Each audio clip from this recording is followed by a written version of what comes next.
Welcome to our Whispers of Austen Bedtime Storytime, your peaceful escape into the world of Jane Austen, where the timeless elegance of Pride and Prejudice gently guides you to a restful night's sleep.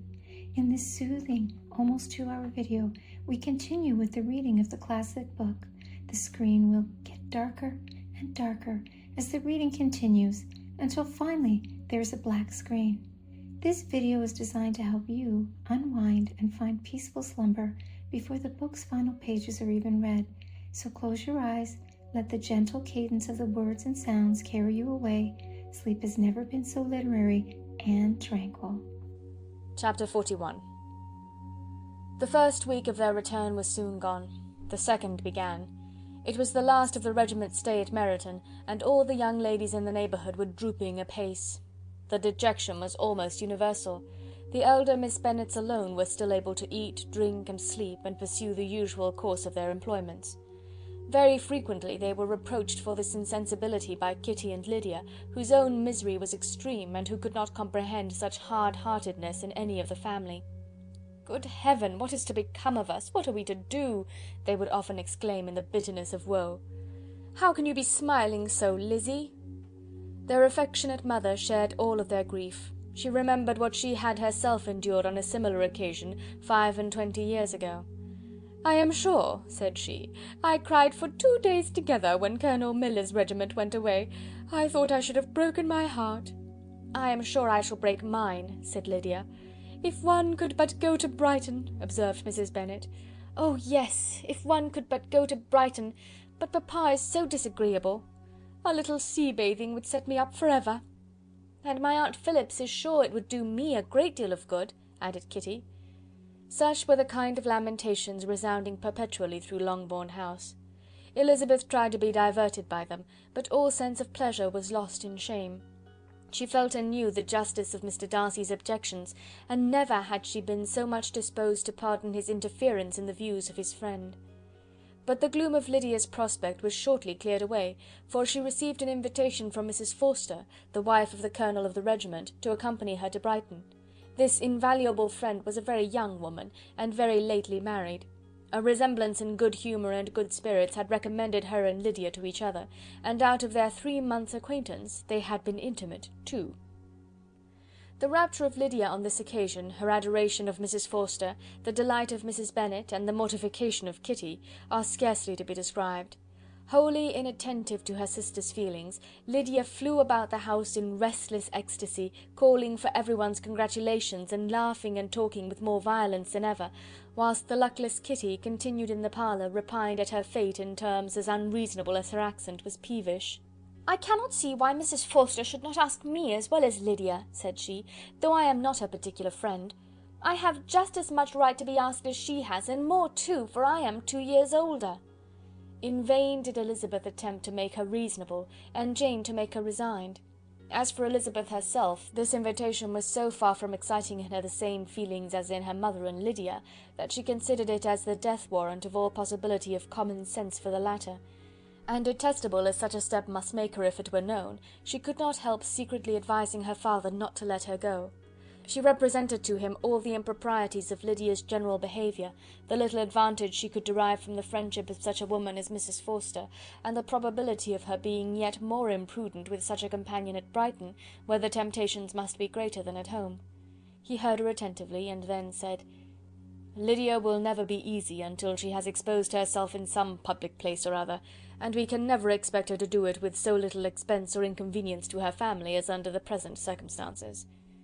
"If you were aware," said Elizabeth, "of the very great disadvantage to us all which must arise from the public notice of Lydia's unguarded and imprudent manner, nay, which has already arisen from it, I am sure you would judge differently in the affair." "Already arisen?" repeated Mr. Bennet. "What, has she frightened away some of your lovers? Poor little Lizzie! But do not be cast down. Such squeamish youths as cannot bear to be connected with a little absurdity are not worth a regret. Come, let me see the list of pitiful fellows who have been kept aloof by Lydia's folly." "Indeed you are mistaken. I have no such injuries to resent. It is not of particular, but of general evils which I am now complaining."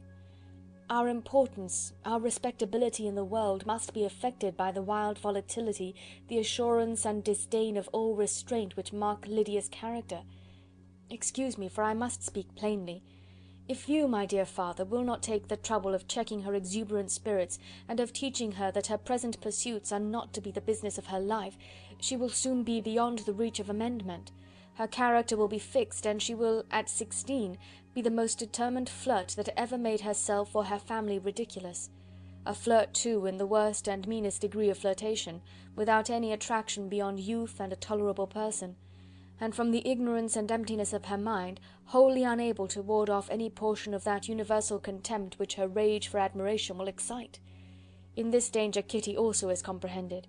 She will follow wherever Lydia leads. Vain, ignorant, idle, and absolutely uncontrolled. Oh, my dear father, can you suppose it possible that they will not be censured and despised wherever they are known, and that their sisters will not be often involved in the disgrace? Mr. Bennet saw that her whole heart was in the subject, and affectionately taking her hand, said in reply, "Do not make yourself uneasy, my love. Wherever you and Jane are known, you must be respected and valued, and you will not appear to less advantage for having a couple of, or I may say 3, very silly sisters. We shall have no peace at Longbourn if Lydia does not go to Brighton. Let her go then. Colonel Forster is a sensible man, and will keep her out of any real mischief. And she is luckily too poor to be an object of prey to anybody. At Brighton she will be of less importance even as a common flirt than she has been here. The officers will find women better worth their notice. Let us hope, therefore, that her being there may teach her her own insignificance. At any rate, she cannot grow many degrees worse without authorizing us to lock her up for the rest of her life." With this answer Elizabeth was forced to be content, but her own opinion continued the same, and she left him disappointed and sorry. It was not in her nature, however, to increase her vexations by dwelling on them. She was confident of having performed her duty, and to fret over unavoidable evils, or augment them by anxiety, was no part of her disposition. Had Lydia and her mother known the substance of her conference with her father, their indignation would hardly have found expression in their united volubility. In Lydia's imagination a visit to Brighton comprised every possibility of earthly happiness. She saw, with the creative eye of fancy, the streets of that gay bathing place covered with officers.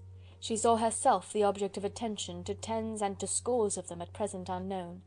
She saw all the glories of the camp, its tents stretched forth in beauteous uniformity of lines, crowded with the young and the gay, and dazzling with scarlet. And to complete the view, she saw herself seated beneath a tent, tenderly flirting with at least 6 officers at once. Had she known her sister sought to tear her from such prospects and such realities as these, what would have been her sensations? They could have been understood only by her mother, who might have felt nearly the same. Lydia's going to Brighton was all that consoled her for her melancholy conviction of her husband's never intending to go there himself. But they were entirely ignorant of what had passed, and their raptures continued with little intermission to the very day of Lydia's leaving home. Elizabeth was now to see Mr. Wickham for the last time. Having been frequently in company with him since her return, agitation was pretty well over, the agitations of formal partiality entirely so. She had even learnt to detect, in the very gentleness which had at first delighted her, an affectation and a sameness to disgust and weary. In his present behaviour to herself, moreover, she had a fresh source of displeasure, for the inclination he soon testified of renewing those attentions which had marked the early part of their acquaintance could only serve, after what had since passed, to provoke her.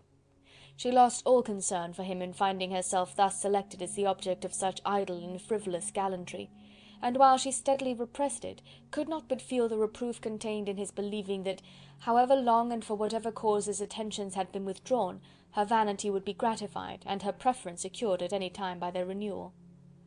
On the very last day of the regiment's remaining at Meryton, he dined, with other of the officers, at Longbourn, and so little was Elizabeth disposed to part from him in good humour, that on his making some inquiry as to the manner in which her time had passed at Hunsford, she mentioned Colonel Fitzwilliam's and Mr. Darcy's having both spent 3 weeks at Rosings, and asked him if he was acquainted with the former.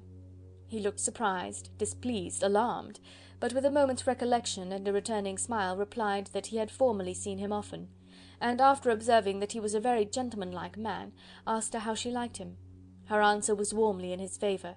With an air of indifference he soon afterwards added, "How long did you say he was at Rosings?" "Nearly 3 weeks." "And you saw him frequently?" "Yes, almost every day." "His manners are very different from his cousin's." "Yes, very different. But I think Mr. Darcy improves upon acquaintance." "Indeed!" cried Mr. Wickham, with a look which did not escape her. "And pray, may I ask—" But checking himself, he added in a gayer tone, "Is it in address that he improves? Has he deigned to add aught of civility to his ordinary style? For I dare not hope," he continued in a lower and more serious tone, "that he is improved in essentials." "Oh no," said Elizabeth. "In essentials, I believe, he is very much what he ever was." While she spoke, Wickham looked as if scarcely knowing whether to rejoice over her words, or to distrust their meaning. There was a something in her countenance which made him listen with an apprehensive and anxious attention, while she added, "When I said that he improved on acquaintance, I did not mean that his mind or his manners were in a state of improvement, but that, from knowing him better, his disposition was better understood." Wickham's alarm now appeared in a heightened complexion and agitated look. For a few minutes he was silent, till, shaking off his embarrassment, he turned to her again, and said in the gentlest of accents, "You, who so well know my feelings towards Mr. Darcy, will readily comprehend how sincerely I must rejoice that he is wise enough to assume even the appearance of what is right. His pride in that direction may be of service, if not to himself, to many others, for it must only deter him from such foul misconduct as I have suffered by.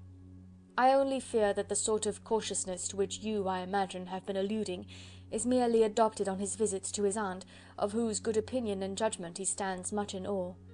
His fear of her has always operated, I know, when they were together, and a good deal is to be imputed to his wish of forwarding the match with Miss de Bourgh, which I am certain he has very much at heart."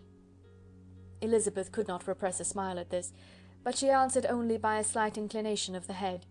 She saw that he wanted to engage her on the old subject of his grievances, and she was in no humour to indulge him.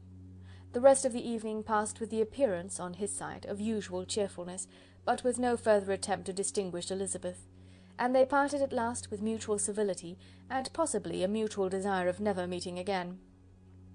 When the party broke up, Lydia returned with Mrs. Forster to Meryton, from whence they were to set out early the next morning. The separation between her and her family was rather noisy than pathetic. Kitty was the only one who shed tears, but she did weep from vexation and envy. Mrs. Bennet was diffuse in her good wishes for the felicity of her daughter, and impressive in her injunctions that she should not miss the opportunity of enjoying herself as much as possible, advice which there was every reason to believe would be well attended to.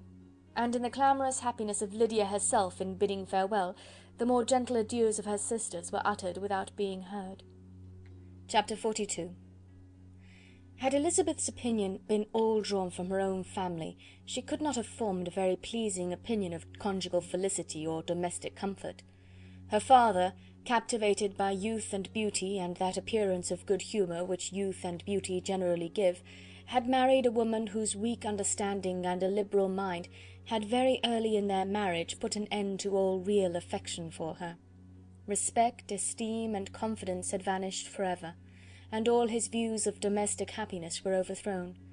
But Mr. Bennet was not of a disposition to seek comfort for the disappointment which his own imprudence had brought on, in any of those pleasures which too often console the unfortunate for their folly or their vice. He was fond of the country and of books, and from these tastes had arisen his principal enjoyments. To his wife he was very little otherwise indebted than as her ignorance and folly had contributed to his amusement. This is not the sort of happiness which a man would in general wish to owe to his wife, but where other powers of entertainment are wanting, the true philosopher will derive benefit from such as are given. Elizabeth, however, had never been blind to the impropriety of her father's behaviour as a husband.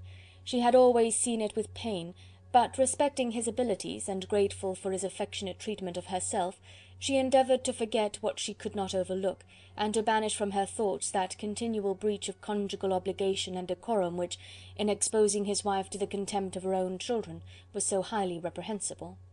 But she had never felt so strongly as now the disadvantages which must attend the children of so unsuitable a marriage, nor ever been so fully aware of the evils arising from so ill-judged a direction of talents, which, rightly used, might at least have preserved the respectability of his daughters, even if incapable of enlarging the mind of his wife.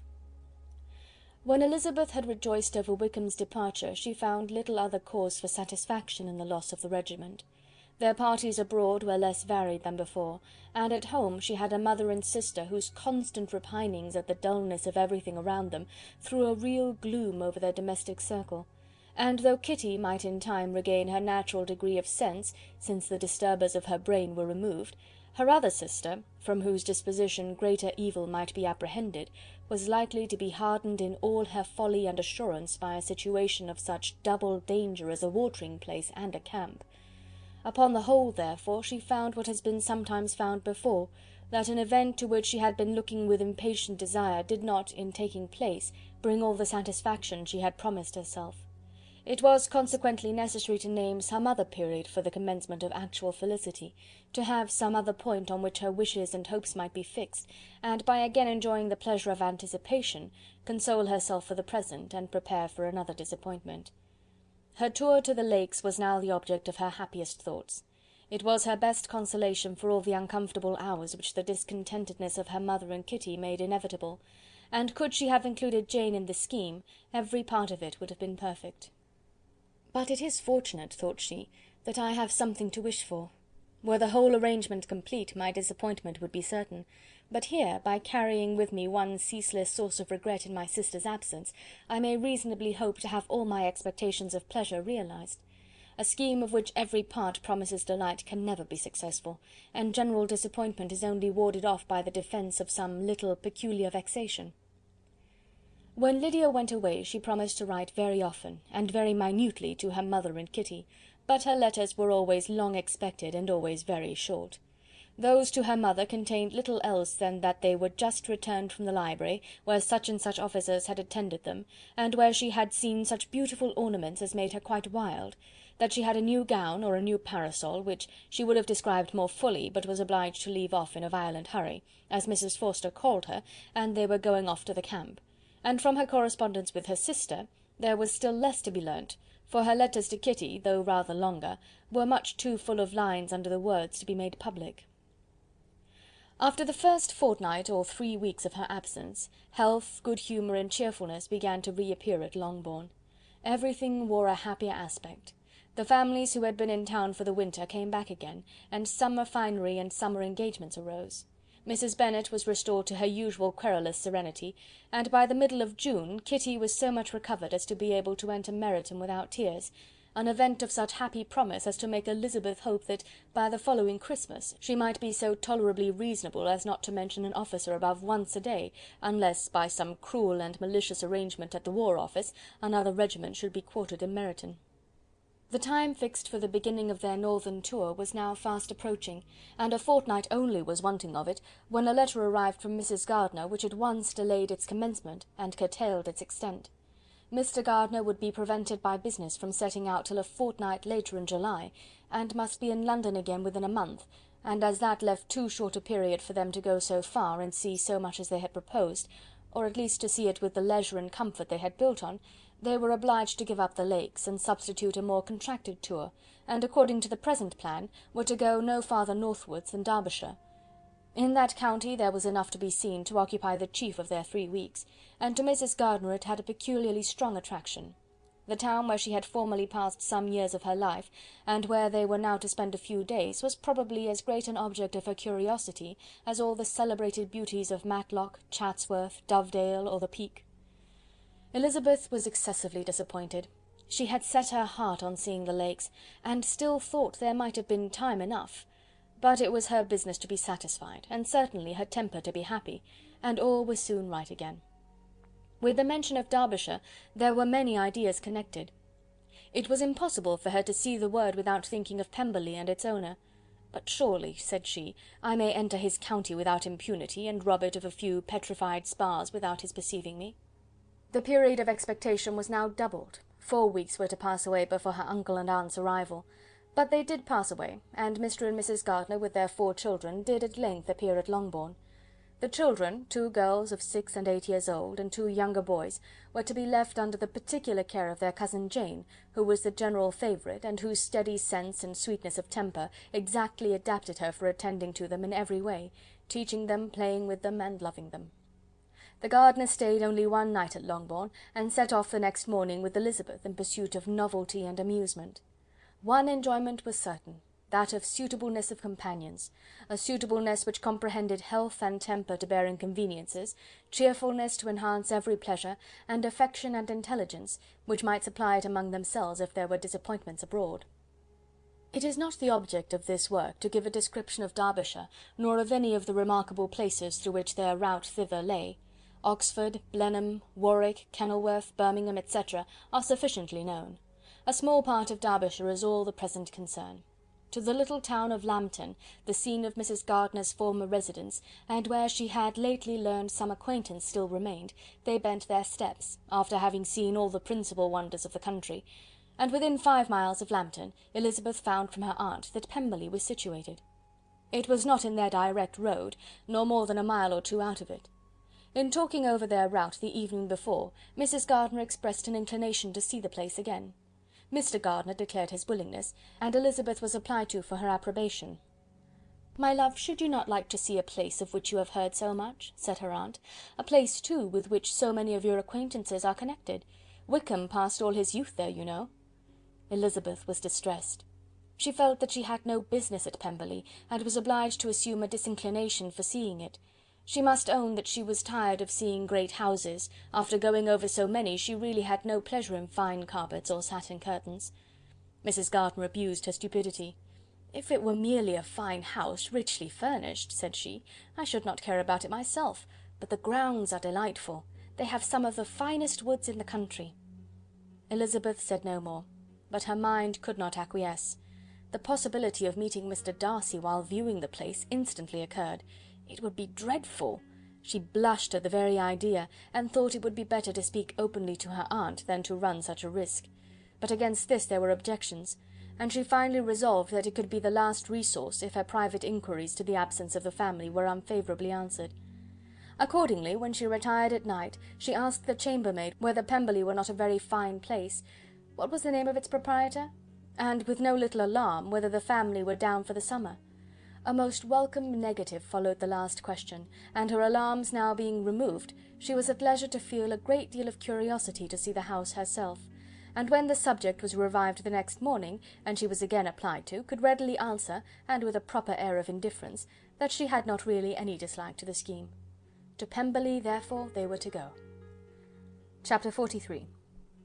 Elizabeth, as they drove along, watched for the first appearance of Pemberley Woods with some perturbation, and when at length they turned in at the lodge, her spirits were in a high flutter.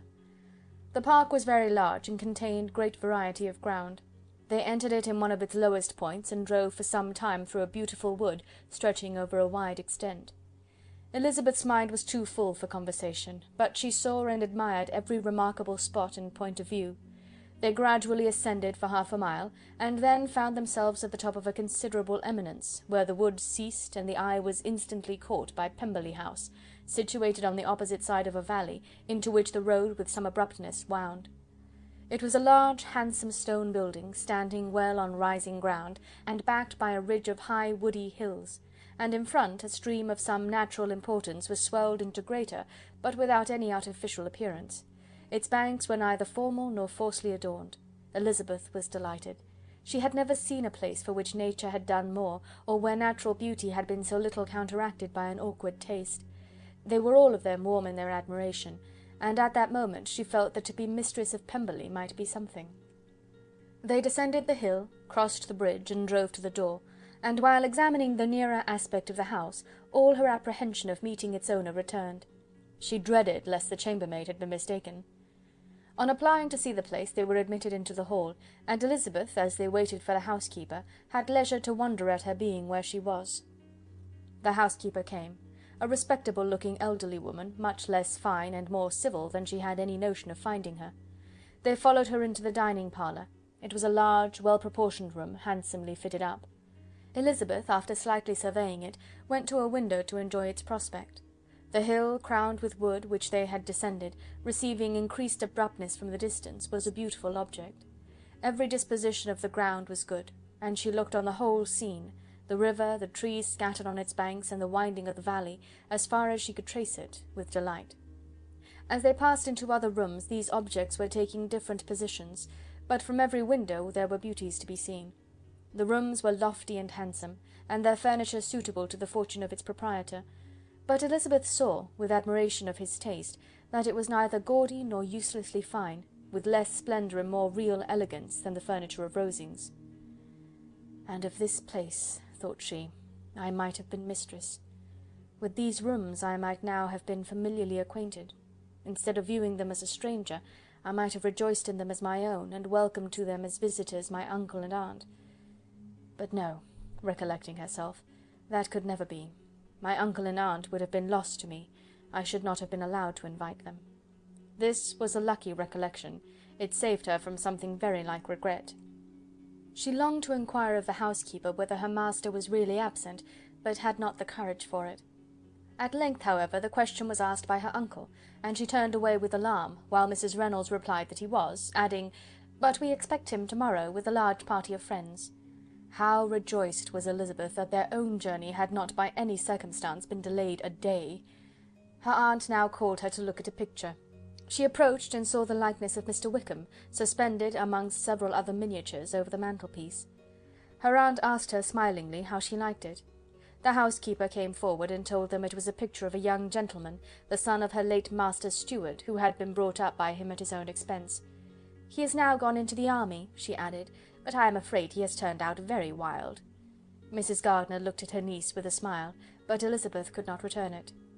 "And that," said Mrs. Reynolds, pointing to another of the miniatures, "is my master, and very like him. It was drawn at the same time as the other, about 8 years ago." "I have heard much of your master's fine person," said Mrs. Gardiner, looking at the picture. "It is a handsome face. But, Lizzy, you can tell us whether it is like or not." Mrs. Reynolds' respect for Elizabeth seemed to increase on this intimation of her knowing her master. "Does that young lady know Mr. Darcy?" Elizabeth coloured, and said, "A little." "And do not you think him a very handsome gentleman, ma'am?" "Yes, very handsome." "I am sure I know none so handsome. But in the gallery upstairs you will see a finer, larger picture of him than this. This room was my late master's favourite room, and these miniatures are just as they used to be then. He was very fond of them." This accounted to Elizabeth for Mr. Wickham's being among them. Mrs. Reynolds then directed their attention to one of Miss Darcy, drawn when she was only 8 years old. "And is Miss Darcy as handsome as her brother?" said Mrs. Gardiner. "Oh, yes, the handsomest young lady that ever was seen, and so accomplished. She plays and sings all day long. In the next room is a new instrument just come down for her, a present from my master. She comes here to-morrow with him." Mr. Gardiner, whose manners were very easy and pleasant, encouraged her communicativeness by his questions and remarks. Mrs. Reynolds, either by pride or attachment, had evidently great pleasure in talking of her master and his sister. "Is your master much at Pemberley in the course of the year?" "Not so much as I could wish, sir, but I dare say he may spend half his time here, and Miss Darcy is always down for the summer months." "Except," thought Elizabeth, "when she goes to Ramsgate." "If your master would marry, you might see more of him." "Yes, sir, but I do not know when that will be. I do not know who is good enough for him." Mr. and Mrs. Gardiner smiled. Elizabeth could not help saying, "It is very much to his credit, I am sure, that you should think so." "I say no more than the truth, and everybody will say that knows him," replied the other. Elizabeth thought this was going pretty far, and she listened with increasing astonishment as the housekeeper added, "I have never known a cross word from him in my life, and I have known him ever since he was 4 years old." This was praise, of all others most extraordinary, most opposite to her ideas. That he was not a good-tempered man had been her firmest opinion. Her keenest attention was awakened. She longed to hear more, and was grateful to her uncle for saying, "There are several people of whom so much can be said. You are lucky in having such a master." "Yes, sir, I know I am. If I were to go through the world, I could not meet with a better. But I have always observed that they who are good-natured when children are good-natured when they grow up, and he was always the sweetest-tempered, most generous-hearted boy in the world." Elizabeth almost stared at her.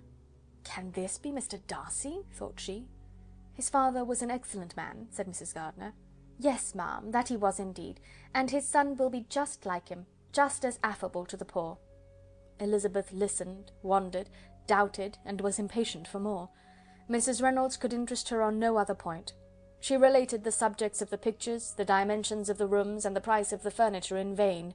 Mr. Gardiner, highly amused by the kind of family prejudice to which he attributed her excessive commendation of her master, soon led again to the subject, and she dwelt with energy on his many merits as they proceeded together up the great staircase. "He is the best landlord and the best master," said she, "that ever lived. Not like the wild young men nowadays, who think of nothing but themselves. There is not one of his tenants or servants but will give him a good name. Some people call him proud, but I am sure I never saw anything of it. To my fancy, it is only because he does not rattle away like other young men." "In what an amiable light does this place him!" thought Elizabeth. "This fine account of him," whispered her aunt as they walked, "is not quite consistent with his behaviour to our poor friend. Perhaps we might be deceived. That is not very likely. Our authority was too good." On reaching the spacious lobby above, they were shown into a very pretty sitting-room, lately fitted up with greater elegance and lightness than the apartments below, and were informed that it was but just done to give pleasure to Miss Darcy, who had taken a liking to the room when last at Pemberley. "He is certainly a good brother," said Elizabeth, as they walked towards one of the windows. Mrs. Reynolds anticipated Miss Darcy's delight when she should enter the room. "And this is always the way with him," she added. "Whatever can give his sister any pleasure is sure to be done in a moment. There is nothing he would not do for her." The picture gallery and 2 or 3 of the principal bedrooms were all that remained to be shown. In the former were many good paintings, but Elizabeth knew nothing of the art, and from such as had already been visible below, she had willingly turned to look at some drawings of Miss Darcy's, in crayons, whose subjects were usually more interesting and also more intelligible. In the gallery there were many family portraits, but they could have little to fix the attention of a stranger. Elizabeth walked in quest of the only face whose features would be known to her. At last it arrested her, and she beheld a striking resemblance to Mr. Darcy, with such a smile over the face as she remembered to have sometimes seen when he looked at her. She stood several minutes before the picture, in earnest contemplation, and returned to it again before they quitted the gallery. Mrs. Reynolds informed them that it had been taken in his father's lifetime. There was certainly at this moment, in Elizabeth's mind, a more gentle sensation towards the original than she had ever felt at the height of their acquaintance. The commendation bestowed on him by Mrs. Reynolds was of no trifling nature. What praise is more valuable than the praise of an intelligent servant? As a brother, a landlord, a master, she considered how many people's happiness were in his guardianship. How much of pleasure or pain was it in his power to bestow? How much of good or evil must be done by him?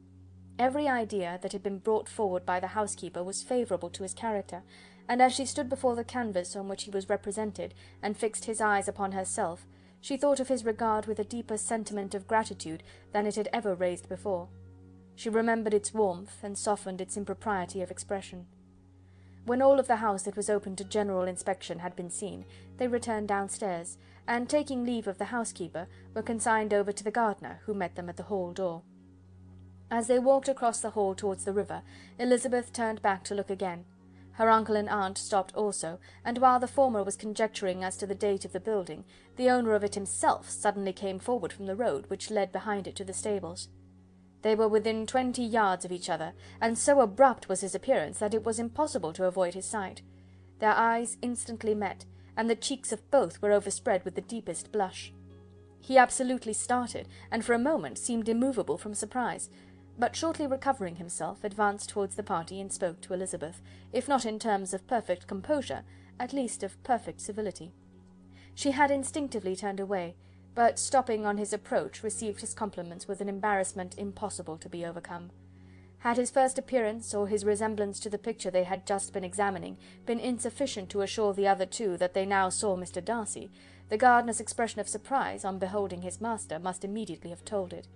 They stood a little aloof while he was talking to their niece, who, astonished and confused, scarcely dared lift her eyes to his face, and knew not what answer she returned to his civil inquiries after her family. Amazed at the alteration of his manner since they last parted, every sentence that he uttered was increasing her embarrassment, and every idea of the impropriety of her being found there recurring to her mind, the few minutes in which they continued were some of the most uncomfortable in her life. Nor did he seem much more at ease. When he spoke, his accent had none of its usual sedateness, and he repeated his inquiries as to the time of her having left Longbourn, and of her having stayed in Derbyshire so often, and in so hurried a way, as plainly spoke the distraction of his thoughts. At length every idea seemed to fail him, and after standing a few moments without saying a word, he suddenly recollected himself, and took leave. The others then joined her, and expressed admiration of his figure, but Elizabeth heard not a word, and, wholly engrossed by her own feelings, followed them in silence. She was overpowered by shame and vexation. Her coming there was the most unfortunate, the most ill-judged thing in the world. How strange it must appear to him! In what a disgraceful light might it not strike so vain a man! It might seem as if she had purposely thrown herself in his way again. Oh, why did she come? Or why did he thus come a day before he was expected? Had they been only 10 minutes sooner, they could have been beyond the reach of his discrimination, for it was plain that he was that moment arrived, that moment alighted from his horse or his carriage. She blushed again and again over the perverseness of the meeting, and his behaviour, so strikingly altered, what could it mean? That he should even speak to her was amazing, but to speak with such civility, to inquire after her family— never in her life had she seen his manners so little dignified, never had he spoken with such gentleness as on this unexpected meeting. What a contrast did it offer to his last address in Rosings Park, when he put his letter into her hand! She knew not what to think, or how to account for it. They had now entered a beautiful walk by the side of the water, and every step was bringing forward a nobler fall of ground, or a finer reach of the woods to which they were approaching. But it was some time before Elizabeth was sensible of any of it, and though she answered mechanically to the repeated appeals of her uncle and aunt, and seemed to direct her eyes to such objects as they pointed out, she distinguished no part of the scene. Her thoughts were all fixed on that one spot of Pemberley House, whichever it might be, where Mr. Darcy then was. She longed to know what at the moment was passing in his mind, in what manner he thought of her, and whether, in defiance of everything, she was still dear to him.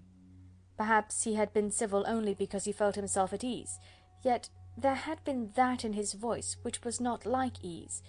Whether he had felt more of pain or of pleasure in seeing her she could not tell, but he certainly had not seen her with composure. At length, however, the remarks of her companions on her absence of mind aroused her, and she felt the necessity of appearing more like herself. They entered the woods, and bidding adieu to the river for a while, ascended some of the higher grounds, when in spots where the opening of the trees gave the eye power to wander, were many charming views of the valley, the opposite hills with the long range of woods overspreading many, and occasionally part of the stream. Mr. Gardiner expressed a wish of going round the whole park, but feared it might be beyond a walk. With a triumphant smile they were told that it was 10 miles round. It settled the matter, and they pursued the accustomed circuit, which brought them again, after some time, in a descent among hanging woods to the edge of the water, and one of its narrowest parts. They crossed it by a simple bridge, in character with the general air of the scene.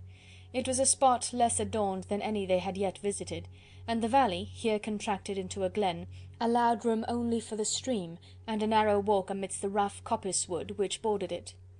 Elizabeth longed to explore its windings, but when they had crossed the bridge and perceived their distance from the house, Mrs. Gardiner, who was not a great walker, could go no farther, and thought only of returning to the carriage as quickly as possible.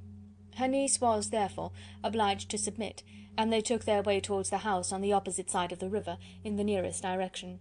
But their progress was slow, for Mr. Gardiner, though seldom able to indulge the taste, was very fond of fishing, and was so much engaged in watching the occasional appearance of some trout in the water, and talking to the man about them, that he advanced but little.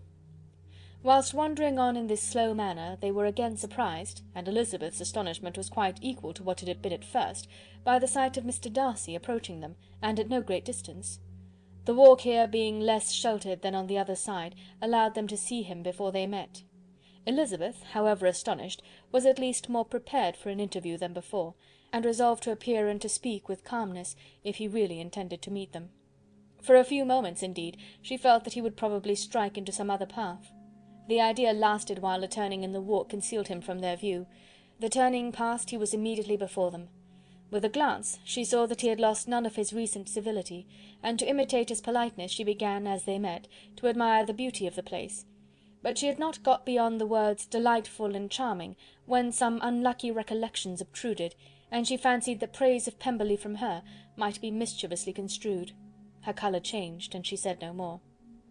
Mrs. Gardiner was standing a little behind, and on her pausing, he asked her if she would do him the honour of introducing him to her friends. This was a stroke of civility for which she was quite unprepared, and she could hardly suppress a smile at his being now seeking the acquaintance of some of those very people against whom his pride had revolted in his offer to herself. What will be his surprise, thought she, when he knows who they are? He takes them now for people of fashion. The introduction, however, was immediately made, and as she named their relationship to herself, she stole a sly look at him, to see how he bore it, and was not without the expectation of his decamping as fast as he could from such disgraceful companions. That he was surprised by the connection was evident.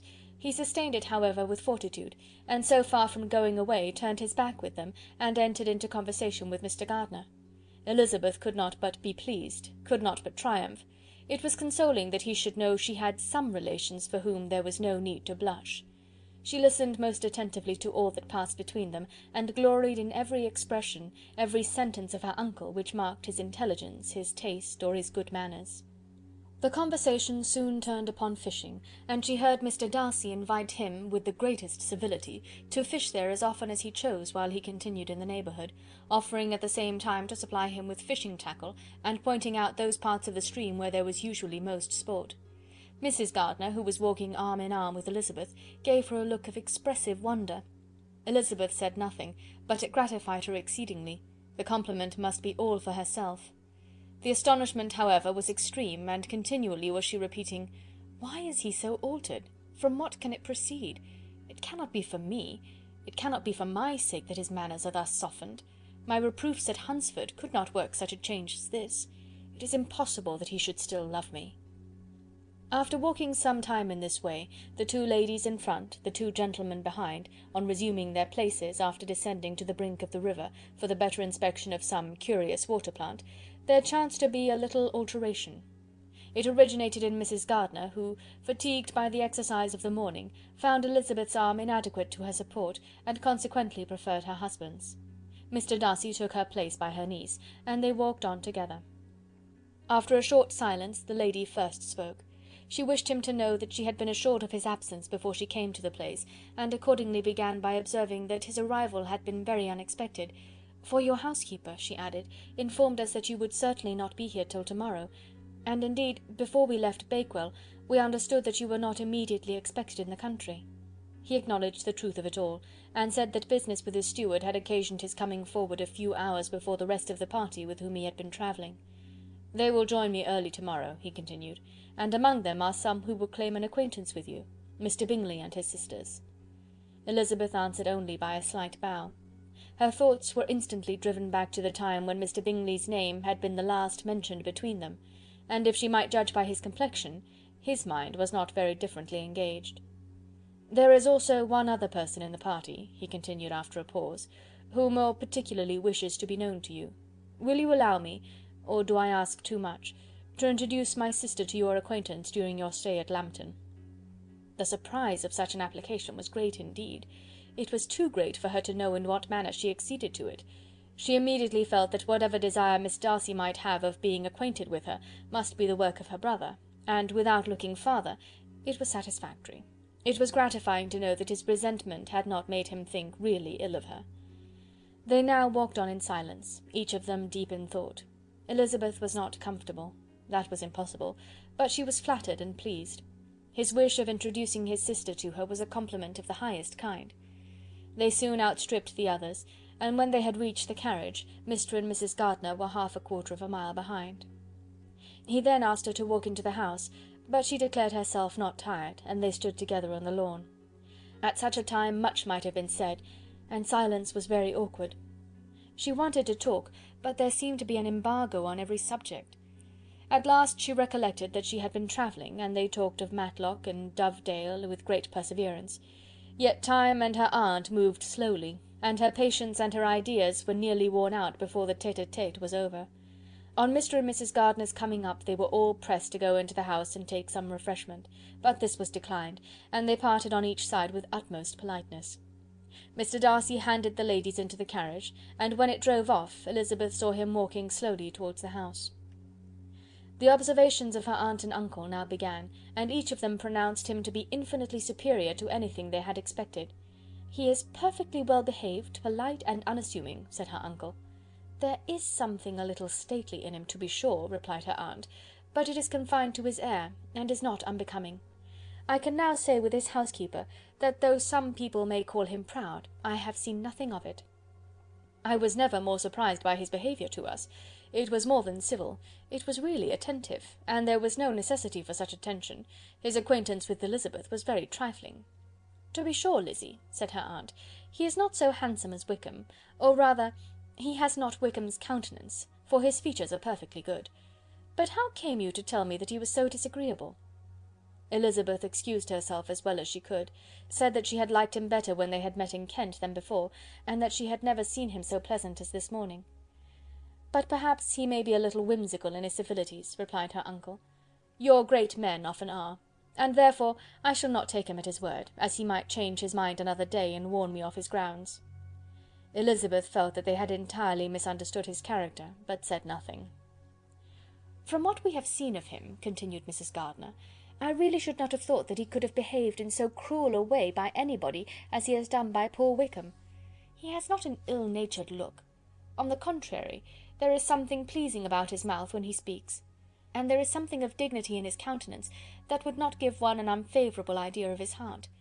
But, to be sure, the good lady who showed us his house did give him a most flaming character. I could hardly help laughing aloud sometimes.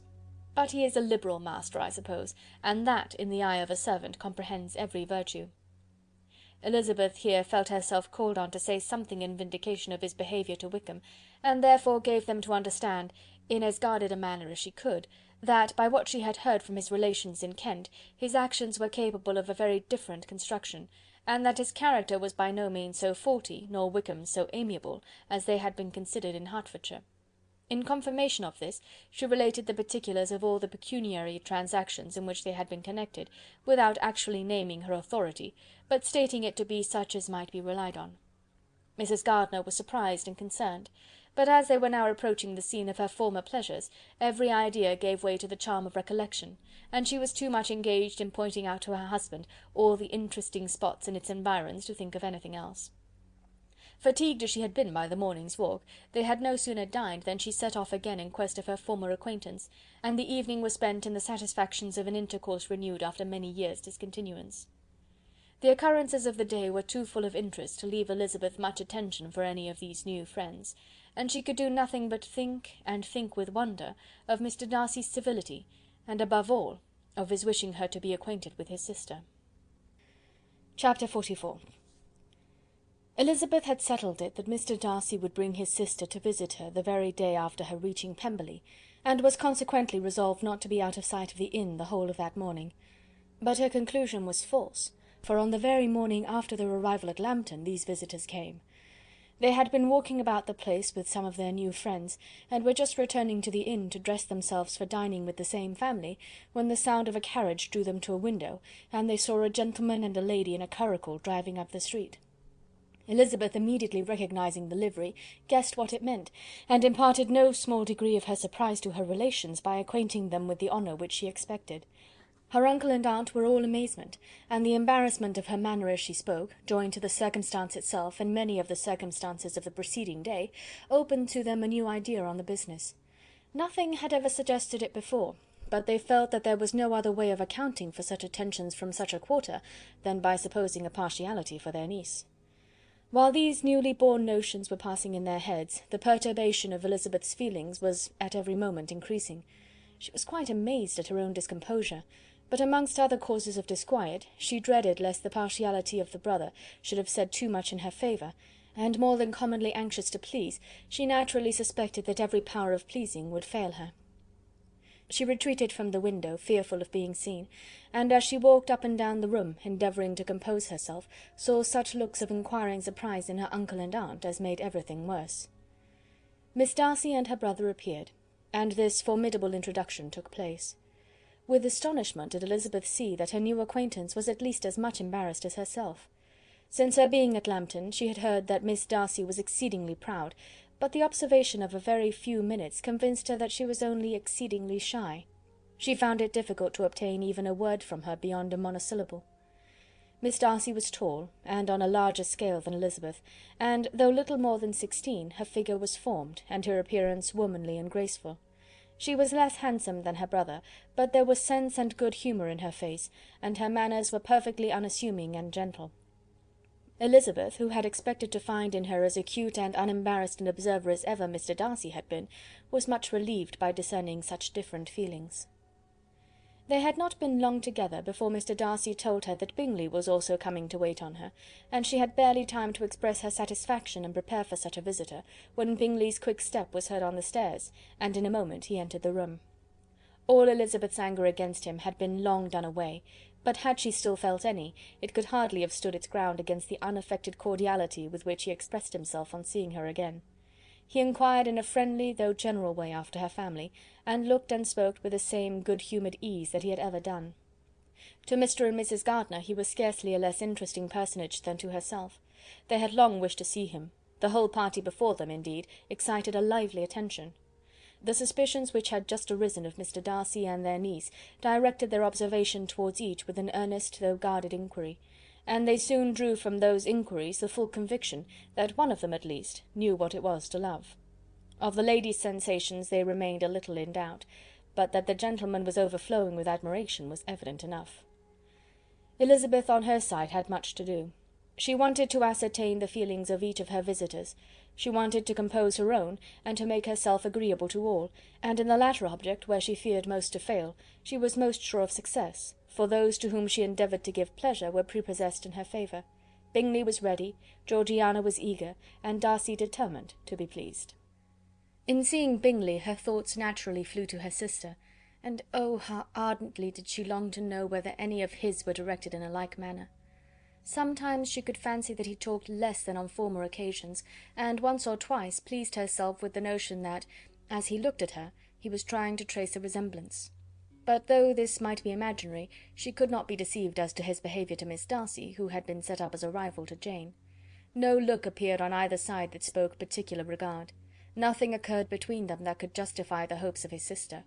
On this point she was soon satisfied, and 2 or 3 little circumstances occurred ere they parted, which, in her anxious interpretation, denoted a recollection of Jane not untinctured by tenderness, and a wish of saying more that might lead to the mention of her, had he dared. He observed to her, at a moment when the others were talking together, and in a tone which had something of real regret, that it was a very long time since he had had the pleasure of seeing her, and before she could reply, he added, "It is above 8 months. We have not met since the 26th of November, when we were all dancing together at Netherfield." Elizabeth was pleased to find his memory so exact, and he afterwards took occasion to ask her, when unattended to by any of the rest, whether all her sisters were at Longbourn. There was not much in the question, nor in the preceding remark, but there was a look and a manner which gave them meaning. It was not often that she could turn her eyes on Mr. Darcy himself, but whenever she did catch a glimpse, she saw an expression of general complaisance, and in all that he said she heard an accent so removed from hauteur or disdain of his companions as convinced her that the improvement of manners which she had yesterday witnessed, however temporary its existence might prove, had at least outlived one day. When she saw him thus seeking the acquaintance and courting the good opinion of people with whom any intercourse a few months ago would have been a disgrace, when she saw him thus civil, not only to herself, but to the very relations whom he had openly disdained, and recollected their last lively scene in Hunsford Parsonage, the difference, the change was so great, and struck so forcibly on her mind, that she could hardly restrain her astonishment from being visible.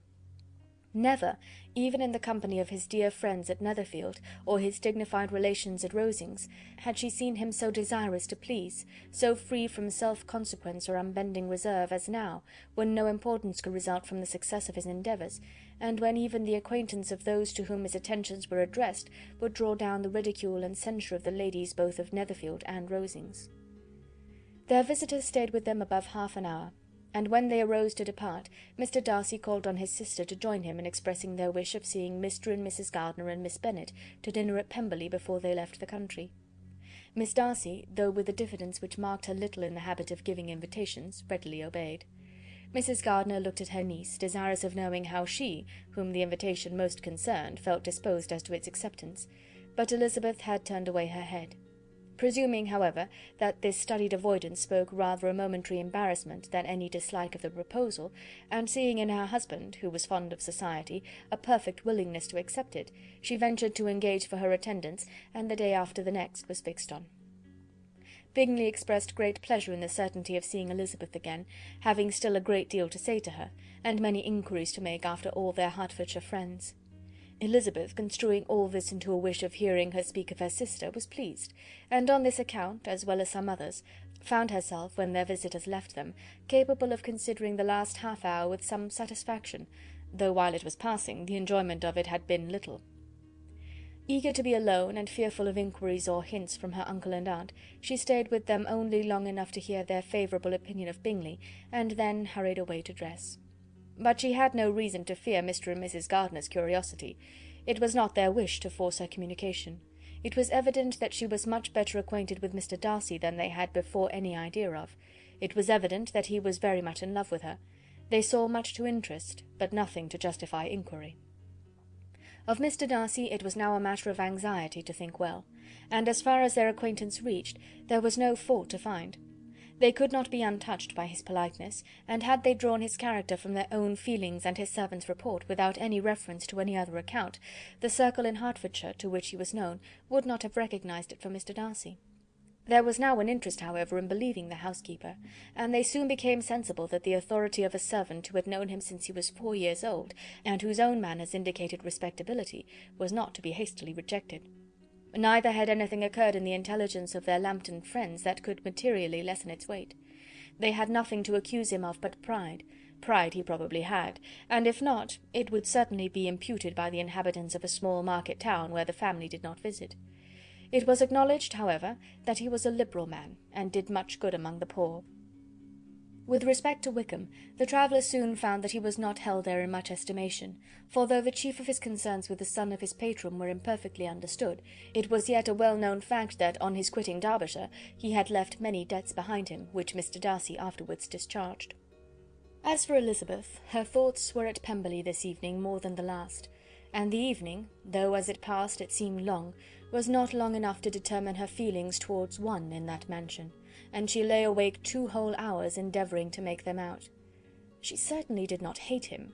No, hatred had vanished long ago, and she had almost as long been ashamed of ever feeling a dislike against him that could so be called. The respect created by the conviction of his valuable qualities, though at first unwillingly admitted, had for some time ceased to be repugnant to her feeling, and it was now heightened into somewhat of a friendlier nature by the testimony so highly in his favour, and bringing forward his disposition in so amiable a light, which yesterday had produced. But above all, above respect and esteem, there was a motive within her of goodwill which could not be overlooked. It was gratitude. Gratitude not merely for having once loved her, but for loving her still well enough to forgive all the petulance and acrimony of her manner in rejecting him, and all the unjust accusations accompanying her rejection. He who, she had been persuaded, would avoid her as his greatest enemy, seemed on this accidental meeting most eager to preserve the acquaintance, and without any indelicate display of regard, or any peculiarity of manner, where their 2 selves only were concerned, was soliciting the good opinion of her friends, and bent on making her known to his sister. Such a change in a man of so much pride excited not only astonishment but gratitude, for to love, ardent love, it must be attributed, and as such its impression on her was of a sort to be encouraged as by no means unpleasing, though it could not be exactly defined. She respected, she esteemed, she was grateful to him, she felt a real interest in his welfare, and she only wanted to know how far she wished that welfare to depend upon herself, and how far it would be for the happiness of both that she should employ the power, which her fancy told her she still possessed, of bringing on the renewal of his addresses. It had been settled in the evening between the aunt and the niece that such a striking civility as Miss Darcy's in coming to see them on the very day of her arrival at Pemberley, for she had reached it only to a late breakfast, ought to be imitated, though it could not be qualified, by some exertion of politeness on their side, and consequently that it would be highly expedient to wait on her at Pemberley the following morning. They were therefore to go. Elizabeth was pleased, though when she asked herself the reason, she had very little to say in reply. Mr. Gardiner left them soon after breakfast. The fishing scheme had been renewed the day before, and a positive engagement made of his meeting some of the gentlemen at Pemberley before noon. Chapter 45. Convinced as Elizabeth now was that Miss Bingley's dislike of her had originated in jealousy, she could not help feeling how unwelcome her appearance at Pemberley must be to her, and was curious to know with how much civility on that lady's side the acquaintance would now be renewed. On reaching the house, they were shown through the hall into the saloon, whose northern aspect rendered it delightful for summer. Its windows opening to the ground admitted a most refreshing view of the high woody hills behind the house, and of the beautiful oaks and Spanish chestnuts which were scattered over the intermediate lawn. In this house they were received by Miss Darcy, who was sitting there with Mrs. Hurst and Miss Bingley, and the lady with whom she lived in London. Georgiana's reception of them was very civil, but attended with all the embarrassment which, though proceeding from shyness and the fear of doing wrong, would easily give to those who felt themselves inferior the belief of her being proud and reserved. Mrs. Gardiner and her niece, however, did her justice, and pitied her. By Mrs. Hurst and Miss Bingley they were noticed only by a curtsy, and on their being seated a pause, awkward as such pauses must always be, succeeded for a few moments. It was first broken by Mrs. Annesley, a genteel, agreeable-looking woman, whose endeavour to introduce some kind of discourse proved her to be more truly well-bred than either of the others, and between her and Mrs. Gardiner, with occasional help from Elizabeth, the conversation was carried on. Miss Darcy looked as if she wished for courage enough to join in it, and sometimes did venture a short sentence when there was least danger of its being heard. Elizabeth soon saw that she was herself closely watched by Miss Bingley, and that she could not speak a word, especially to Miss Darcy, without calling her attention. This observation would not have prevented her from trying to talk to the latter, had they not been seated at an inconvenient distance, but she was not sorry to be spared the necessity of saying much. Her own thoughts were employing her. She expected every moment that some of the gentlemen would enter the room. She wished, she feared, that the master of the house might be amongst them, and whether she wished or feared it most, she could scarcely determine. After sitting in this manner a quarter of an hour without hearing Miss Bingley's voice, Elizabeth was roused by receiving from her a cold inquiry after the health of her family. She answered with equal indifference and brevity, and the others said no more. The next variation which their visit afforded was produced by the entrance of servants with cold meat, cake, and a variety of all the finest fruits in season, but this did not take place till after many a significant look and smile from Mrs. Annesley to Miss Darcy had been given, to remind her of her post. There was now employment for the whole party, for though they could not all talk, they could all eat, and the beautiful pyramids of grapes, nectarines, and peaches soon collected them around the table. While thus engaged, Elizabeth had a fair opportunity of deciding whether she most feared or wished for the appearance of Mr. Darcy, by the feelings which prevailed on his entering the room, and then, though but a moment before she had believed her wishes to predominate, she began to regret that he came. He had been some time with Mr. Gardiner, who, with 2 or 3 other gentlemen from the house, was engaged by the river, and had left him only on learning that the ladies of the family intended a visit to Georgiana that morning. No sooner did he appear than Elizabeth wisely resolved to be perfectly easy and unembarrassed, a resolution the more necessary to be made, but perhaps not the more easily kept, because she saw that the suspicions of the whole party were awakened against them, and that there was scarcely an eye which did not watch his behaviour when he first came into the room. In no countenance was attentive curiosity so strongly marked as in Miss Bingley's, in spite of the smiles which overspread her face whenever she spoke to one of its objects, for jealousy had not yet made her desperate, and her attentions to Mr. Darcy were by no means over. Miss Darcy, on her brother's entrance, exerted herself much more to talk, and Elizabeth saw that he was anxious for his sister and herself to get acquainted, and forwarded as much as possible every attempt at conversation on either side. Miss Bingley saw all this likewise, and in the imprudence of anger took the first opportunity of saying, with sneering civility, "Pray, Miss Eliza, are not the shire militia removed from Meryton? They must be a great loss to your family." In Darcy's presence she dared not mention Wickham's name, but Elizabeth instantly comprehended that he was uppermost in her thoughts, and the various recollections connected with him gave her a moment's distress, but exerting herself vigorously to repel the ill-natured attack, she presently answered the question in a tolerably detached tone. While she spoke, an involuntary glance showed her Darcy, with a heightened complexion, earnestly looking at her, and his sister, overcome with confusion, and unable to lift up her eyes. Had Miss Bingley known what pain she was then giving her beloved friend, she undoubtedly would have refrained from the hint, but she had merely intended to discompose Elizabeth by bringing forward the idea of a man to whom she believed her partial, to make her betray a sensibility which might injure her in Darcy's opinion, and perhaps to remind the latter of all the follies and absurdities by which some part of her family were connected with that corps. Not a syllable had ever reached her of Miss Darcy's meditated elopement. To no creature had it been revealed, where secrecy was possible, except to Elizabeth, and from all Bingley's connections her brother was particularly anxious to conceal it, from the very wish which Elizabeth had long ago attributed to him of their becoming hereafter her own. He had certainly formed such a plan, and without meaning that it should affect his endeavour to separate him from Miss Bennet, it is probable that it might add something to his lively concern for the welfare of his friend. Elizabeth's collected behaviour, however, soon quieted his emotion, and as Miss Bingley, vexed and disappointed, dared not approach nearer to Wickham, Georgiana also recovered in time, though not enough to be able to speak any more. Her brother, whose eyes she feared to meet, scarcely recollected her interest in the affair, and the very circumstance which had been designed to turn his thoughts from Elizabeth seemed to have fixed them on her more and more cheerfully.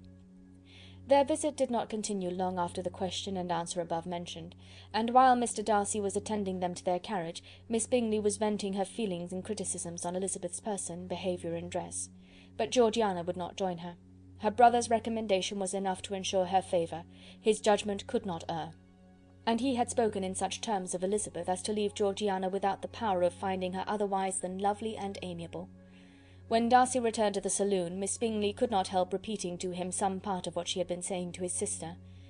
"How very ill Miss Eliza Bennet looks this morning, Mr. Darcy," she cried. "I never in my life saw any one so much altered as she is since the winter. She is grown so brown and coarse. Louisa and I were agreeing that we should not have known her again." However little Mr. Darcy might have liked such an address, he contented himself with coolly replying that he perceived no other alteration than her being rather tanned, no miraculous consequence of travelling in the summer. "For my own part," she rejoined, "I must confess that I never could see any beauty in her. Her face is too thin, her complexion has no brilliancy, and her features are not at all handsome. Her nose wants character, there is nothing marked in its lines. Her teeth are tolerable, but not out of the common way, and as for her eyes, which have sometimes been called so fine, I could never see anything extraordinary in them. They have a sharp, shrewish look, which I do not like at all, and in her air altogether there is a self-sufficiency without fashion, which is intolerable." Persuaded as Miss Bingley was that Darcy admired Elizabeth, this was not the best method of recommending herself, but angry people are not always wise, and in seeing him at last look somewhat nettled, she had all the success she expected. He was resolutely silent, however, and from a determination of making him speak, she continued. "I remember, when we first knew her in Hertfordshire, how amazed we all were to find that she was a reputed beauty, and I particularly recollect your saying one night, after they had been dining at Netherfield, 'She a beauty! I would as soon call her mother a wit.' But afterwards she seemed to improve on you, and I believe you thought her rather pretty at one time." "Yes," replied Darcy, who could contain himself no longer, "but that was only when I first saw her, for it is many months since I have considered her as one of the handsomest women of my acquaintance." He then went away, and Miss Bingley was left to all the satisfaction of having forced him to say what gave no one any pain but herself. Mrs. Gardiner and Elizabeth talked of all that had occurred during their visit, as they returned, except what had particularly interested them both. The look and behaviour of everybody they had seen were discussed, except of the person who had mostly engaged their attention. They talked of his sister, his friends, his house, his fruit, of everything but himself. Yet Elizabeth was longing to know what Mrs. Gardiner thought of him, and Mrs. Gardiner would have been highly gratified by her niece's beginning the subject. Chapter 46. Elizabeth had been a good deal disappointed in not finding a letter from Jane on their first arrival at Lambton, and this disappointment had been renewed on each of the mornings that had now been spent there. But on the third her repining was over, and her sister justified by the receipt of 2 letters from her at once, on one of which was marked that it had been missent elsewhere. Elizabeth was not surprised at it, as Jane had written the direction remarkably ill. They had just been preparing to walk as the letters came in, and her uncle and aunt, leaving her to enjoy them in quiet, set off by themselves. The one missent must first be attended to. It had been written 5 days ago. The beginning contained an account of all their little parties and engagements, with such news as the country afforded, but the latter half, which was dated a day later, and written in evident agitation, gave more important intelligence. It was to this effect: "Since writing the above, dearest Lizzy, something has occurred of a most unexpected and serious nature, but I am afraid of alarming you. Be assured that we are all well. What I have to say relates to poor Lydia. An express came at 12 last night, just as we were all gone to bed, from Colonel Forster, to inform us that she was gone off to Scotland with one of his officers. To own the truth, with Wickham. Imagine our surprise. To Kitty, however, it does not seem so wholly unexpected. I am very, very sorry. So imprudent a match on both sides. But I am willing to hope the best, and that his character has been misunderstood. Thoughtless and indiscreet, I can easily believe him, but this step, and let us rejoice over it, marks nothing bad at heart. His choice is disinterested at least, for he must know my father can give her nothing. Our poor mother is sadly grieved. My father bears it better. How thankful am I that we never let them know what has been said against him. We must forget it ourselves. They were off Saturday night about 12, as is conjectured, but were not missed till yesterday morning at 8. The express was sent off directly. My dear Lizzie, they must have passed within 10 miles of us. Colonel Forster gives us reason to expect him here soon. Lydia left a few lines for his wife, informing her of their intention. I must conclude, for I cannot be long from my poor mother. I am afraid you will not be able to make it out, but I hardly know what I have written. Without allowing herself time for consideration, and scarcely knowing what she felt, Elizabeth, on finishing this letter, instantly seized the other, and opening it with the utmost impatience, read as follows. It had been written a day later than the conclusion of the first. By this time, my dearest sister, you have received my hurried letter. I wish this may be more intelligible, but, though not confined for time, my head is so bewildered that I cannot answer for being coherent. Dearest Lizzie, I hardly know what I would write, but I have bad news for you, and it cannot be delayed. Imprudent as the marriage between Mr. Wickham and our poor Lydia would be, we are now anxious to be assured it has taken place, for there is but too much reason to fear they are not gone to Scotland. Colonel Forster came yesterday, having left Brighton the day before, not many hours after the express. Though Lydia's short letter to Mrs. F. gave them to understand that they were going to Gretna Green, something was dropped by Denny expressing his belief that W. never intended to go there, or to marry Lydia at all, which was repeated to Colonel F., who, instantly taking the alarm, set off from B., intending to trace their route. He did trace them easily to Clapham, but no further, for on entering that place they removed into a hackney coach and dismissed the chaise that brought them from Epsom. All that is known after this is that they were seen to continue the London road. I know not what to think. After making every possible inquiry on that side London, Colonel F. came on into Hertfordshire, anxiously renewing them at all the turnpikes, and at the inns in Barnet and Hatfield, but without any success. No such people had been seen to pass through.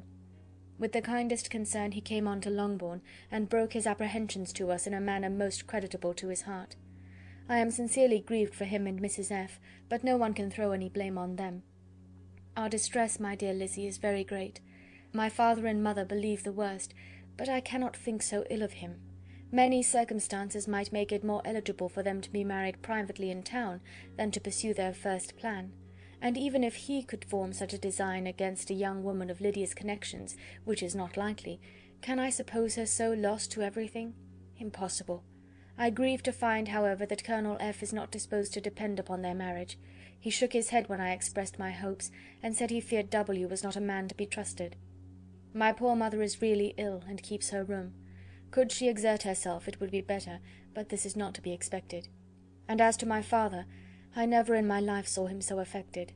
Poor Kitty has anger for having concealed their attachment, but as it was a matter of confidence, one cannot wonder. I am truly glad, dearest Lizzie, that you have been spared something of these distressing scenes. But now, as the first shock is over, shall I own that I long for your return?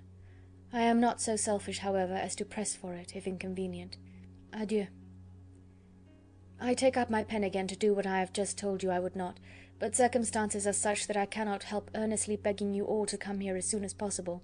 I know my dear uncle and aunt so well that I am not afraid of requesting it, though I have still something more to ask of the former. My father is going to London with Colonel Forster instantly, to try to discover her. What he means to do I am sure I know not, but his excessive distress will not allow him to pursue any measure in the best and safest way, and Colonel Forster is obliged to be at Brighton again tomorrow evening. In such an exigence my uncle's advice and assistance would be everything in the world. He will immediately comprehend what I must feel, and I rely upon his goodness. "Oh, where is my uncle?" cried Elizabeth, darting from her seat as she finished the letter, in eagerness to follow him without losing a moment of the time so precious. But as she reached the door it was opened by a servant, and Mr. Darcy appeared.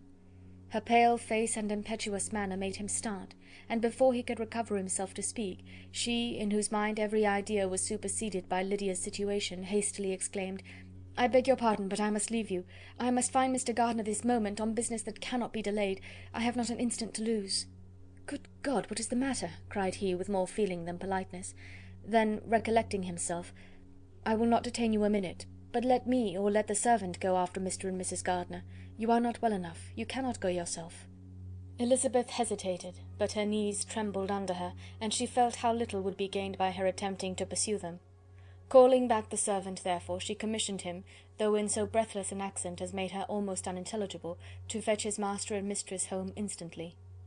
On his quitting the room she sat down, unable to support herself, and looking so miserably ill that it was impossible for Darcy to leave her, or to refrain from saying, in a tone of gentleness and commiseration, "Let me call your maid. Is there nothing you could take to give you present relief? A glass of wine. Shall I get you one? You are very ill." "No, I thank you," she replied, endeavouring to recover herself. "There is nothing the matter with me. I am quite well. I am only distressed by some dreadful news which I have just received from Longbourn." She burst into tears as she alluded to it, and for a few minutes could not speak another word. Darcy, in wretched suspense, could only say something indistinctly of his concern, and observe her in compassionate silence. At length she spoke again. "I have just had a letter from Jane with such dreadful news. It cannot be concealed from anyone. My younger sister has left all her friends, has eloped, has thrown herself into the power of Mr. Wickham. They are gone off together from Brighton. You know him too well to doubt the rest. She has no money, no connections, nothing that can tempt him to... She is lost for ever." Darcy was fixed in astonishment. "When I consider," she added in a yet more agitated voice, "that I might have prevented it, I who knew what he was. Had I but explained some part of it only, some part of what I learned, to my own family, had his character been known, this could not have happened. But it is all too late now." "I am grieved indeed," cried Darcy. "Grieved, shocked. But is it certain, absolutely certain?" "Oh, yes. They left Brighton together on Sunday night, and were traced almost to London, but not beyond. They are certainly not gone to Scotland." "And what has been done, what has been attempted to recover her?" "My father is gone to London, and Jane has ridden to beg my uncle's immediate assistance, and we shall be off, I hope, in half an hour. But nothing can be done. I know very well that nothing can be done. How is such a man to be worked on? How are they even to be discovered? I have not the smallest hope. It is every way horrible." Darcy shook his head in silent acquiescence. "When my eyes were opened to his real character, oh, had I known what I ought, what I dared to do! But I knew not. I was afraid of doing too much. Wretched, wretched mistake!" Darcy made no answer. He seemed scarcely to hear her, and was walking up and down the room in earnest meditation, his brow contracted, his air gloomy. Elizabeth soon observed and instantly understood it. Her power was sinking. Everything must sink under such a proof of family weakness, such an assurance of the deepest disgrace. She could neither wonder nor condemn, but the belief of his self-conquest brought nothing consolatory to her bosom, afforded no palliation of her distress. It was, on the contrary, exactly calculated to make her understand her own wishes, and never had she so honestly felt that she could have loved him as now, when all love must be vain. But self, though it would intrude, could not engross her. Lydia, the humiliation, the misery she was bringing on them all, soon swallowed up every private care, and covering her face with her handkerchief, Elizabeth was soon lost to everything else, and after a pause of several minutes was only recalled to a sense of her situation by the voice of her companion, who, in a manner which, though it spoke compassion, spoke likewise restraint, said, "I am afraid you have been long desiring my absence, nor have I anything to plead in excuse of my stay but real though unavailing concern. Would to heaven that anything could be either said or done on my part that might offer consolation to such distress. But I will not torment you with vain wishes, which may seem purposely to ask for your thanks. This unfortunate affair will, I fear, prevent my sister's having the pleasure of seeing you at Pemberley to-day. Oh yes, be so kind as to apologize for us to Miss Darcy. Say that urgent business calls us home immediately. Conceal the unhappy truth as long as it is possible. I know it cannot be long." He readily assured her of his secrecy, again expressed his sorrow for her distress, wished it a happier conclusion than there was at present reason to hope, and leaving his compliments for her relations, with only one serious parting look, went away.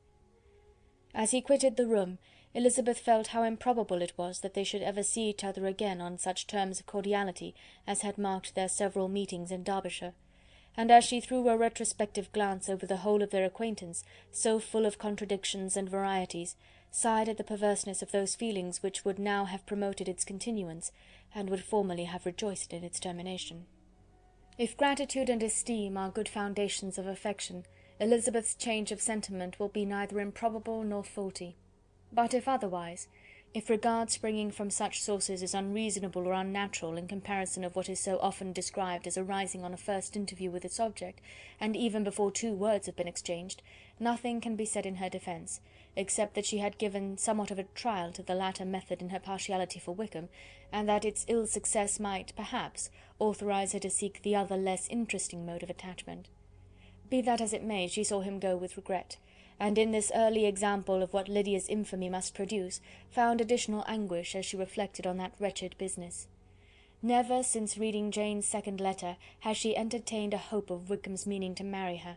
No one but Jane, she thought, could flatter herself with such an expectation. Surprise was the least of her feelings on this development.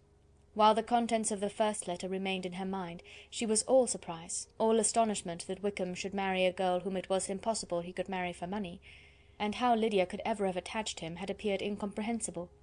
But now it was all too natural. For such an attachment as this she might have sufficient charms, and though she did not suppose Lydia to be deliberately engaging in an elopement without the intention of marriage, she had no difficulty in believing that neither her virtue nor her understanding would preserve her from falling an easy prey. She had never perceived, while the regiment was in Hertfordshire, that Lydia had any partiality for him, but she was convinced that Lydia wanted only encouragement to attach herself to anybody. Sometimes one officer, sometimes another, had been her favourite, as their attentions raised them in her opinion. Her affections had continually been fluctuating, but never without an object. The mischief of neglect and mistaken indulgence towards such a girl, oh, how acutely did she now feel it! She was wild to be at home, to hear, to see, to be upon the spot to share with Jane in the cares that must now fall wholly upon her in a family so deranged. A father absent, a mother incapable of exertion and requiring constant attendance, and though almost persuaded that nothing could be done for Lydia, her uncle's interference seemed of the utmost importance, and till he entered the room her impatience was severe. Mr. and Mrs. Gardiner had hurried back in alarm, supposing by the servant's account that their niece was suddenly taken ill, but satisfying them instantly on that head, she eagerly communicated the cause of their summons, reading the 2 letters aloud, and dwelling on the postscript of the last with trembling energy. Though Lydia had never been a favourite with them, Mr. and Mrs. Gardiner could not be but deeply afflicted. Not Lydia only, but all were concerned in it, and after the first exclamations of surprise and horror, Mr. Gardiner promised every assistance in his power. Elizabeth, though expecting no less, thanked him with tears of gratitude, and all 3 being actuated by one spirit, everything relating to their journey was speedily settled. They were to be off as soon as possible. "But what is to be done about Pemberley?" cried Mrs. Gardiner. "John told us Mr. Darcy was here when you sent for us. Was it so?" "Yes, and I told him we should not be able to keep our engagement. That is all settled." "What is all settled?" repeated the other as she ran into her room to prepare. "And are they upon such terms as for her to disclose the real truth? Oh, that I knew how it was!" But wishes were vain, or at least could only serve to amuse her in the hurry and confusion of the following hour. Had Elizabeth been at leisure to be idle, she would have remained certain that all employment was impossible to one so wretched as herself. But she had her share of business as well as her aunt, and amongst the rest there were notes to be written to all their friends at Lambton, with false excuses for their sudden departure. An hour, however, saw the whole completed, and Mr. Gardiner meanwhile having settled his account at the inn, nothing remained to be done but to go, and Elizabeth, after all the misery of the morning, found herself, in a shorter space of time than she could have supposed, seated in the carriage and on the road to Longbourn. Chapter 47. "I have been thinking it over again, Elizabeth," said her uncle as they drove from the town, "and really, upon serious consideration, I am much more inclined than I was to judge as your eldest sister does on the matter. It appears to me so very unlikely that any young man should form such a design against a girl who is by no means unprotected or friendless, and who was actually staying in his colonel's family, that I am strongly inclined to hope the best. Could he expect that her friends would not step forward? Could he expect to be noticed again by the regiment, after such an affront to Colonel Forster? His temptation is not adequate to the risk." "Do you really think so?" cried Elizabeth, brightening up for a moment. "Upon my word," said Mrs. Gardiner, "I begin to be of your uncle's opinion. It is really too great a violation of decency, honour, and interest for him to be guilty of. I cannot think so very ill of Wickham. Can you yourself, Lizzy, so wholly give him up as to believe him capable of it?" "Not, perhaps, of neglecting his own interest, but of every other neglect I can believe him capable, if indeed it should be so. But I dare not hope it. Why should they not go on to Scotland, if that had been the case?" "In the first place," replied Mr. Gardiner, "there is no absolute proof that they are not gone to Scotland." "Oh, but their removing from the chaise into a hackney coach is such a presumption! And besides, no traces of them were to be found on the Barnet road."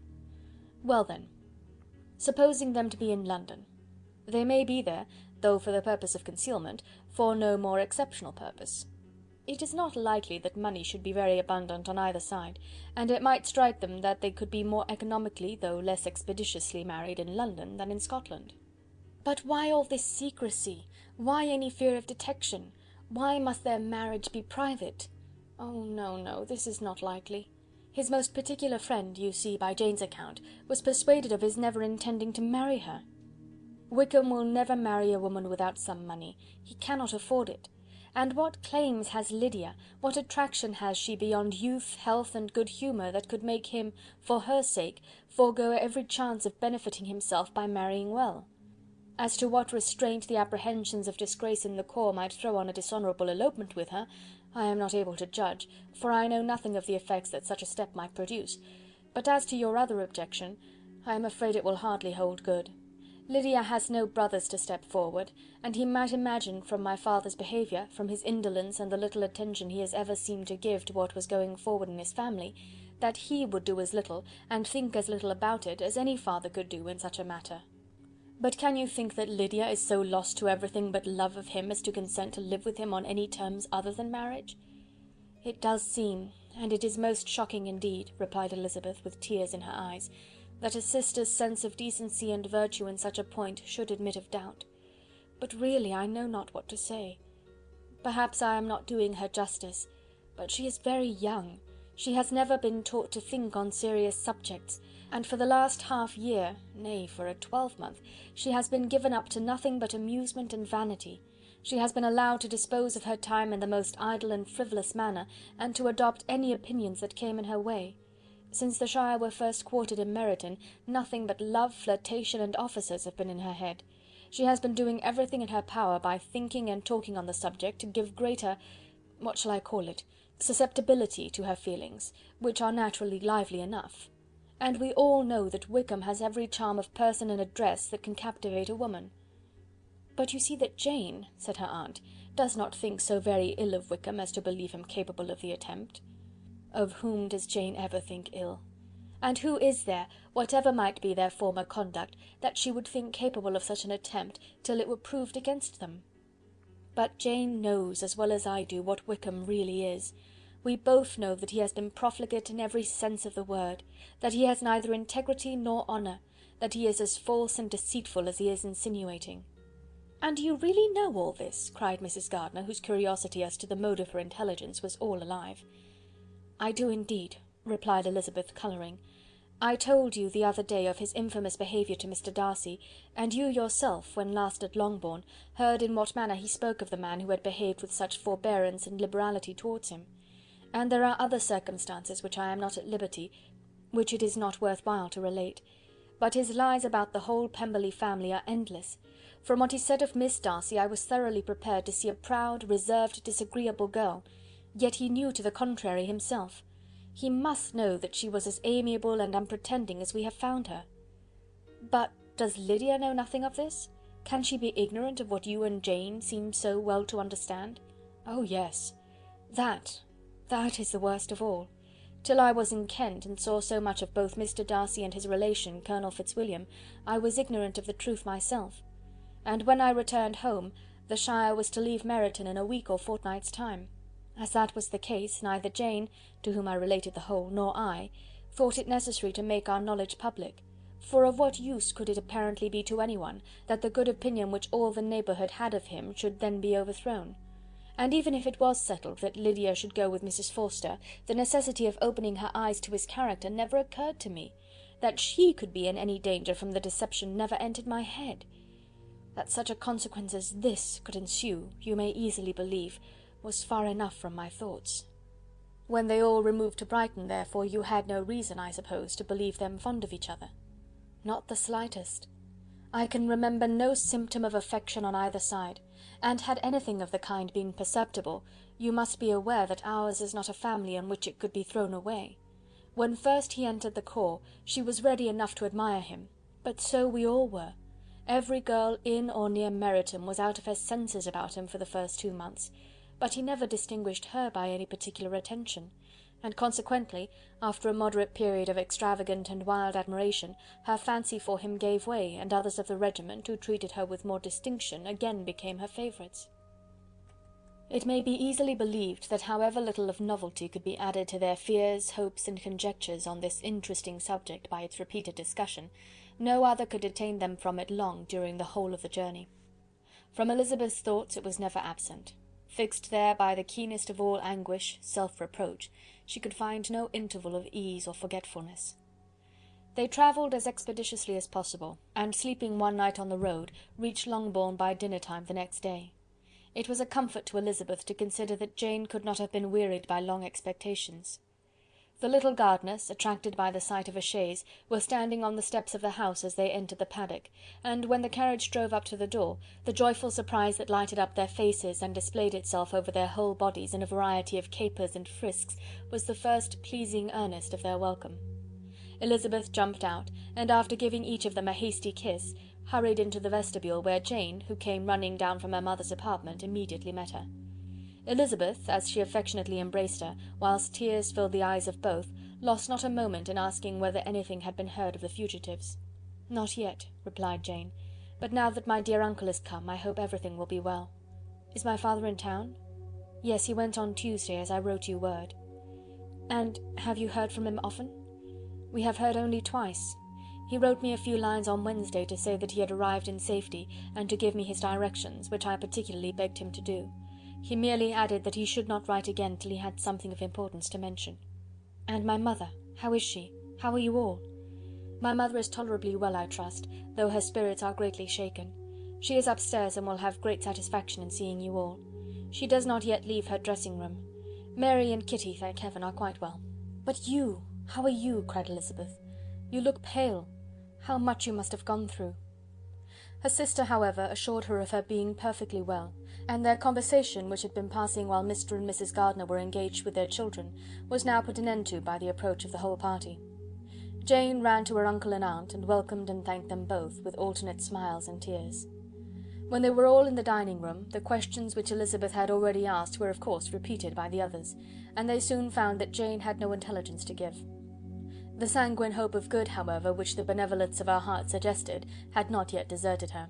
She still expected that it would all end well, and that every morning would bring some letter, either from Lydia or her father, to explain their proceedings, and perhaps announce their marriage.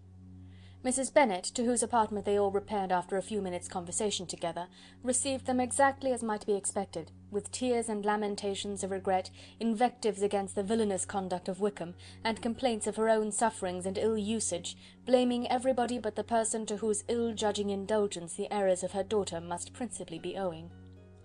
"If I had been able," said she, "to carry my point in going to Brighton with all my family, this would not have happened. But poor dear Lydia had nobody to take care of her. Why did the Forsters ever let her go out of their sight? I am sure there was some great neglect or other on their side, for she is not the kind of girl to do such a thing if she had been well looked after. I always thought they were unfit to have the charge of her, but I was overruled, as I always am. Poor dear child! And now here's Mr. Bennet gone away, and I know he will fight Wickham, wherever he meets him, and then he will be killed, and what is to become of us all? The Collinses will turn us out before he is cold in his grave, and if you are not kind to us, brother, I do not know what we shall do." They all exclaimed against such terrific ideas, and Mr. Gardiner, after general assurances of his affection for her and all her family, told her that he meant to be in London the very next day, and would assist Mr. Bennet in every endeavour for recovering Lydia. "Do not give way to useless alarm," added he. Though it is right to be prepared for the worst, there is no occasion to look on it as certain. It is not quite a week since they left Brighton. In a few days more we may gain some news of them. Until we know that they are not married, and have no design of marrying, do not let us give the matter over as lost. As soon as I get to town I shall go to my brother, and make him come home with me to Gracechurch Street, and then we may consult together as to what is to be done." "Oh, my dear brother," replied Mrs. Bennet, "that is exactly what I could most wish for. And now do, when you get to town, find them out, wherever they may be, and if they are not married already, make them marry. And as for wedding clothes, do not let them wait for that, but tell Lydia she shall have as much money as she chooses to buy them, after they are married. And above all, keep Mr. Bennet from fighting. Tell him what a dreadful state I am in, that I am frighted out of my wits, and have such tremblings, such flutterings all over me, such spasms in my side, and pains in my head, and such beatings at heart, that I can get no rest by night nor by day. And tell my dear Lydia not to give any directions about her clothes till she has seen me, for she does not know which are the best warehouses. Oh, brother, how kind you are! I know you will contrive it all." But Mr. Gardiner, though he assured her again of his earnest endeavours in the cause, could not avoid recommending moderation to her, as well in her hopes as her fear; and after talking with her in this manner till dinner was on the table, they all left her to vent her feelings on the housekeeper, who attended in the absence of her daughters. Though her brother and sister were persuaded that there was no real occasion for such a seclusion from the family, they did not attempt to oppose it, for they knew that she had not prudence enough to hold her tongue before the servants while they waited at table, and judged it better that one only of the household, and the one whom they could most trust, should comprehend all her fears and solicitude on the subject. In the dining-room they were soon joined by Mary and Kitty, who had been too busily engaged in their separate apartments to make their appearance before. One came from her books, and the other from her toilette. The faces of both, however, were tolerably calm, and no change was visible in either, except that the loss of her favourite sister, or the anger which she had herself incurred in this business, had given more of fretfulness than usual to the accents of Kitty. As for Mary, she was mistress enough of herself to whisper to Elizabeth, with a countenance of grave reflection, soon after they were seated at table, "This is a most unfortunate affair, and will probably be much talked of. But we must stem the tide of malice, and pour into the wounded bosoms of each other the balm of sisterly consolation." Then, perceiving in Elizabeth no inclination of replying, she added, "Unhappy as the event must be for Lydia, we may draw from it this useful lesson, that loss of virtue in a female is irretrievable, that one false step involves her in endless ruin, that her reputation is no less brittle than it is beautiful, and that she cannot be too much guarded in her behaviour towards the undeserving of the other sex." Elizabeth lifted up her eyes in amazement, but was too much oppressed to make any reply. Mary, however, continued to console herself with such kind of moral extractions from the evil before them. In the afternoon the two elder Miss Bennets were able to be for half an hour by themselves, and Elizabeth instantly availed herself of the opportunity of making any inquiries which Jane was equally eager to satisfy. After joining in general lamentations over the dreadful sequel of this event, which Elizabeth considered as all but certain, and Miss Bennet could not assert to be wholly impossible, the former continued the subject by saying, "But tell me all and everything about it which I have not already heard. Give me further particulars. What did Colonel Forster say? Had they no apprehension of anything before the elopement took place? They must have seen them together for ever." Colonel Forster did own that he had often suspected some partiality, especially on Lydia's side, but nothing to give him any alarm. I am so grieved for him. His behaviour was attentive and kind to the utmost. He was coming to us in order to assure us of his concern before he had any idea of their not being gone to Scotland. When that apprehension first got abroad, it hastened his journey. And was Denny convinced that Wickham would not marry? Did he know of their intending to go off? Had Colonel Forster seen Denny himself? Yes. But when questioned by him, Denny denied knowing anything of their plans, and would not give his real opinion about it. He did not repeat his persuasion of their not marrying, and from that, I am inclined to hope, he might have been misunderstood before. And till Colonel Forster came himself, not one of you entertained a doubt, I suppose, of their really being married? How was it possible that such an idea should enter our brains? I felt a little uneasy, a little fearful of my sister's happiness with him in marriage, because I knew that his conduct had not always been quite right. My father and mother knew nothing of that. They only felt how imprudent a match it must be. Kitty then owned, with a very natural triumph on knowing more than the rest of us, that in Lydia's last letter she had prepared her for such a step. She had known, it seems, of their being in love with each other many weeks. But not before they went to Brighton. No, I believe not. And did Colonel Forster appear to think well of Wickham himself? Does he know his real character? I must confess that he did not speak so well of Wickham as he formerly did. He believed him to be imprudent and extravagant, and since this sad affair has taken place, it is said that he left Meryton greatly in debt, but I hope this may be false. Oh, Jane! Had we been less secret, had we told what we knew of him, this could not have happened. Perhaps it would have been better, replied her sister, but to expose the former faults of any person without knowing what their present feelings were seemed unjustifiable. We acted with the best intentions. Could Colonel Forster repeat the particulars of Lydia's note to his wife? He brought it with him for us to see. Jane then took it from her pocket-book and gave it to Elizabeth. These were the contents. My dear Harriet, you will laugh when you know where I am gone, and I cannot help laughing myself at your surprise tomorrow morning, as soon as I am missed. I am going to Gretna Green, and if you cannot guess with who, I shall think you a simpleton, for there is but one man in the world I love, and he is an angel. I should never be happy without him, so think it no harm to be off. You need not send them word at Longbourn of my going, if you do not like it, for it will make the surprise the greater when I write them and sign my name Lydia Wickham. What a good joke it will be! I can hardly write for laughing. Pray make my excuses to Pratt for not keeping my engagement and dancing with him tonight. Tell him I hope he will excuse me when he knows all. And tell him I will dance with him at the next ball we meet, with great pleasure. I shall send for my clothes when I get to Longbourn, but I wish you would tell Sally to mend a great slit in my worked muslin gown before they are packed up. Good-bye. Give my love to Colonel Forster. I hope you will drink to our good journey. Your affectionate friend, Lydia Bennet. "Oh, thoughtless, thoughtless Lydia!" cried Elizabeth, when she had finished it. "What a letter is this, to be written at such a moment! But at least it shows that she was serious on the subject of their journey. Whatever he might afterwards persuade her to, it was not on her side a scheme of infamy. My poor father, how he must have felt it! I never saw anyone so shocked. He could not speak a word for full 10 minutes. My mother was taken ill immediately, and the whole house in such confusion." "Oh, Jane," cried Elizabeth, "was there a servant belonging to it who did not know the whole story before the end of the day?" "I do not know. I hope there was, but to be guarded at such a time is very difficult. My mother was in hysterics, and though I endeavoured to give her every assistance in my power, I am afraid I did not do so much as I might have done. But the horror of what might possibly happen almost took me from my faculties. Your attendance upon her has been too much for you. You do not look well. Oh, that I had been with you! You have had every care and anxiety upon yourself alone. Mary and Kitty have been very kind, and would have shared in every fatigue, I am sure, but I did not think it right for either of them. Kitty is slight and delicate, and Mary studies so much that her hours of repose should not be broken in on.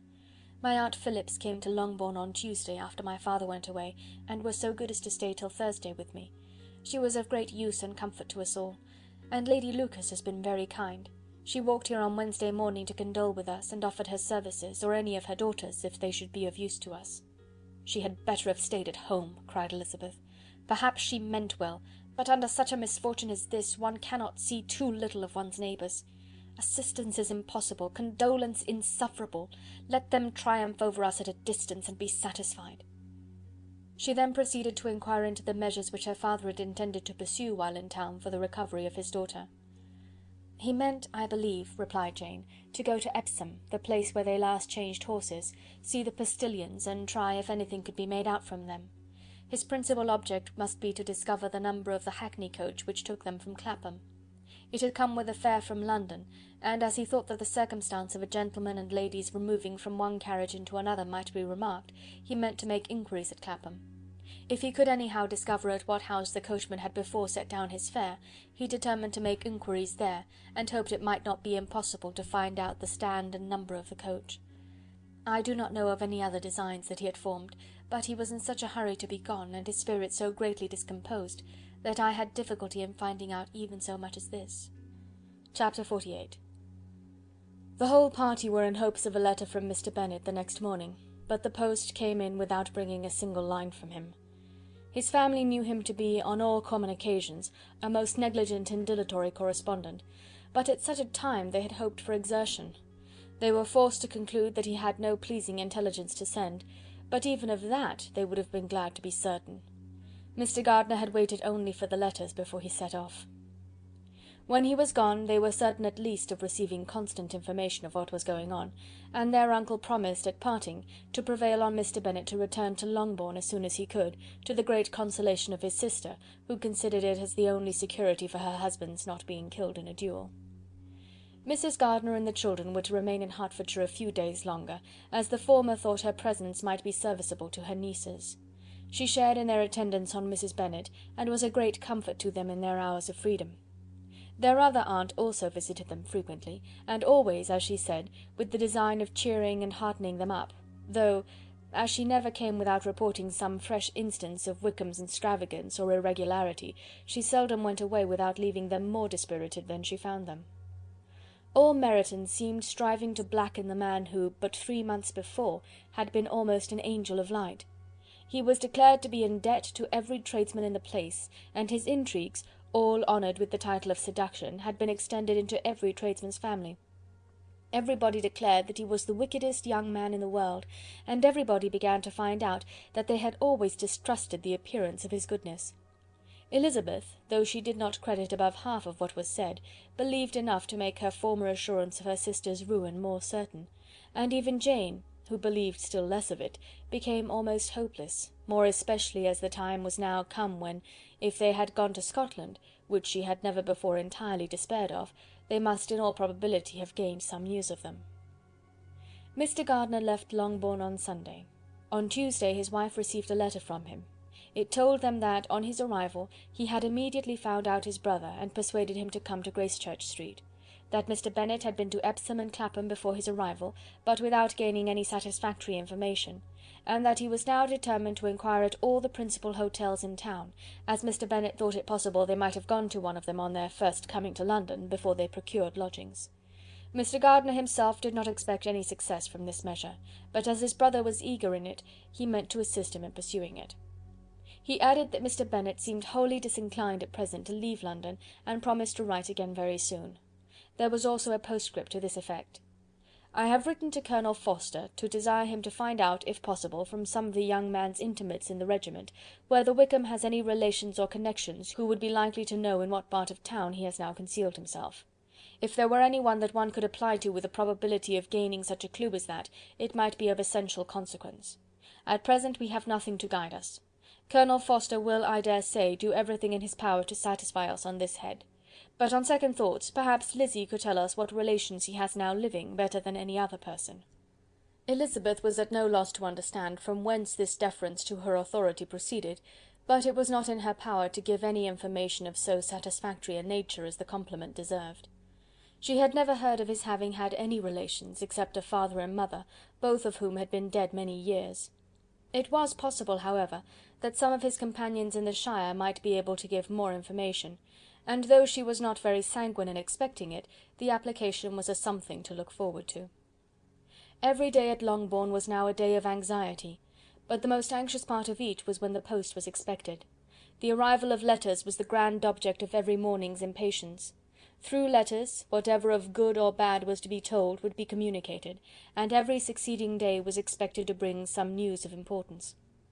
But before they heard again from Mr. Gardiner, a letter arrived for their father from a different quarter, from Mr. Collins, which, as Jane had received directions to open all that came for him in his absence, she accordingly read, and Elizabeth, who knew what curiosities his letters always were, looked over her and read it likewise. It was as follows: "My dear Sir, I feel myself called upon, by our relationship and my situation in life, to condole with you on the grievous affliction you are now suffering under, of which we were yesterday informed by a letter from Hertfordshire.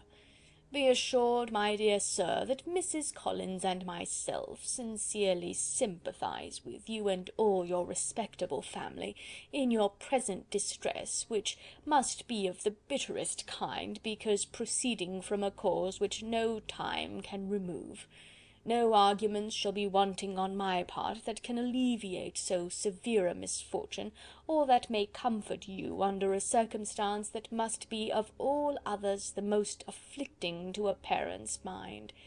The death of your daughter would have been a blessing in comparison to this, and it is the more to be lamented, because there is reason to suppose, as my dear Charlotte informs me, that this licentiousness of behaviour in your daughter has proceeded from a faulty degree of indulgence, though at the same time, for the consolation of yourself and Mrs. Bennet, I am inclined to think that her own disposition must be naturally bad, or she could not be guilty of such an enormity at so early an age. Howsoever that may be, you are grievously to be pitied, in which opinion I am not only joined by Mrs. Collins, but likewise by Lady Catherine and her daughter, to whom I have related the affair. They agree with me in apprehending that this false step in one daughter will be injurious to the fortunes of all the others. For who, as Lady Catherine herself condescendingly says, will connect themselves with such a family? And this consideration leads me moreover to reflect, with augmented satisfaction, on a certain event of last November, for had it been otherwise, I must have been involved in all your sorrow and disgrace. Let me then advise you, dear sir, to console yourself as much as possible, to throw off your unworthy child from your affection for ever, and leave her to reap the fruits of her own heinous offence. I am, dear sir, etc., etc. Mr. Gardiner did not write again till he had received an answer from Colonel Forster, and then he had nothing of a pleasant nature to send. It was not known that Wickham had a single relationship with whom he kept up any connection, and it was certain that he had no near one living. His former acquaintances had been numerous, but since he had been in the militia it did not appear that he was on terms of particular friendship with any of them.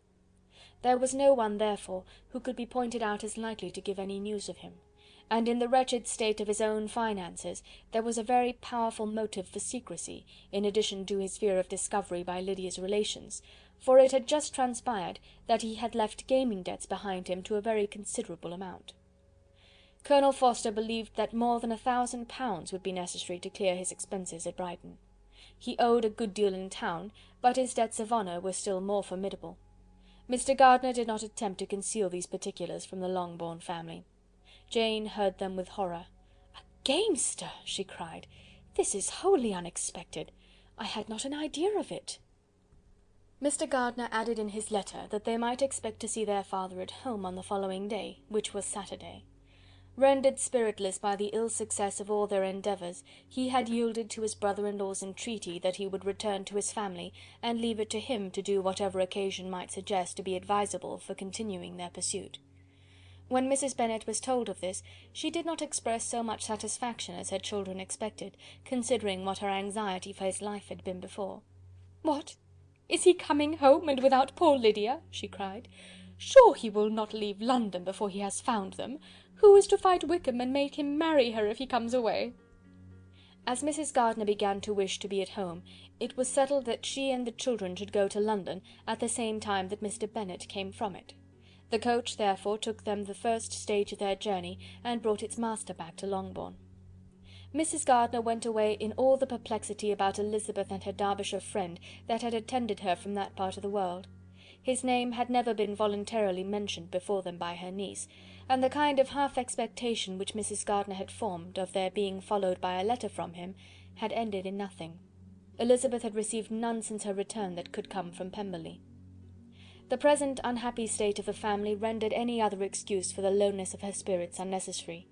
Nothing, therefore, could be fairly conjectured from that, though Elizabeth, who was by this time tolerably well acquainted with her own feelings, was perfectly aware that, had she known nothing of Darcy, she would have borne the dread of Lydia's infamy somewhat better.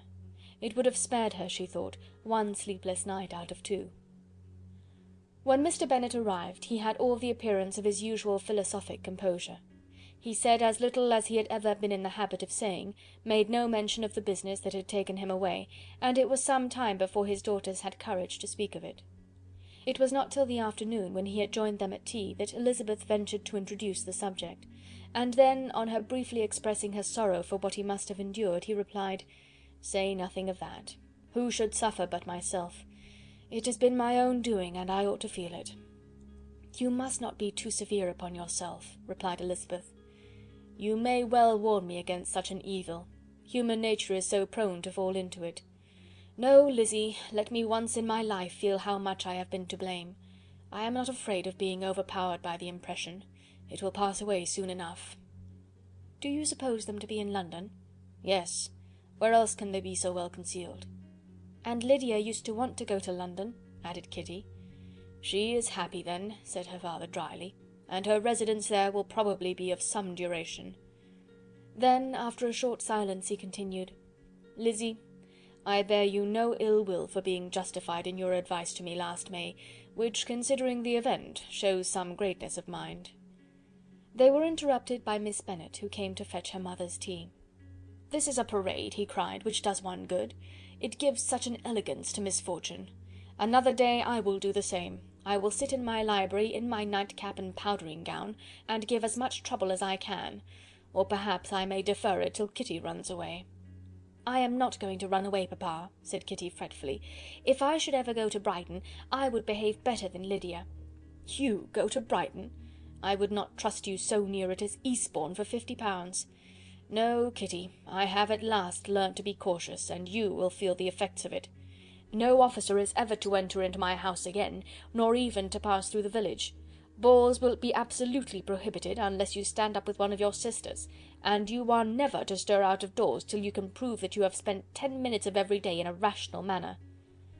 Kitty, who took all these threats in a serious light, began to cry. "Well, well," said he, "do not make yourself unhappy. If you are a good girl for the next 10 years, I will take you to a review at the end of them.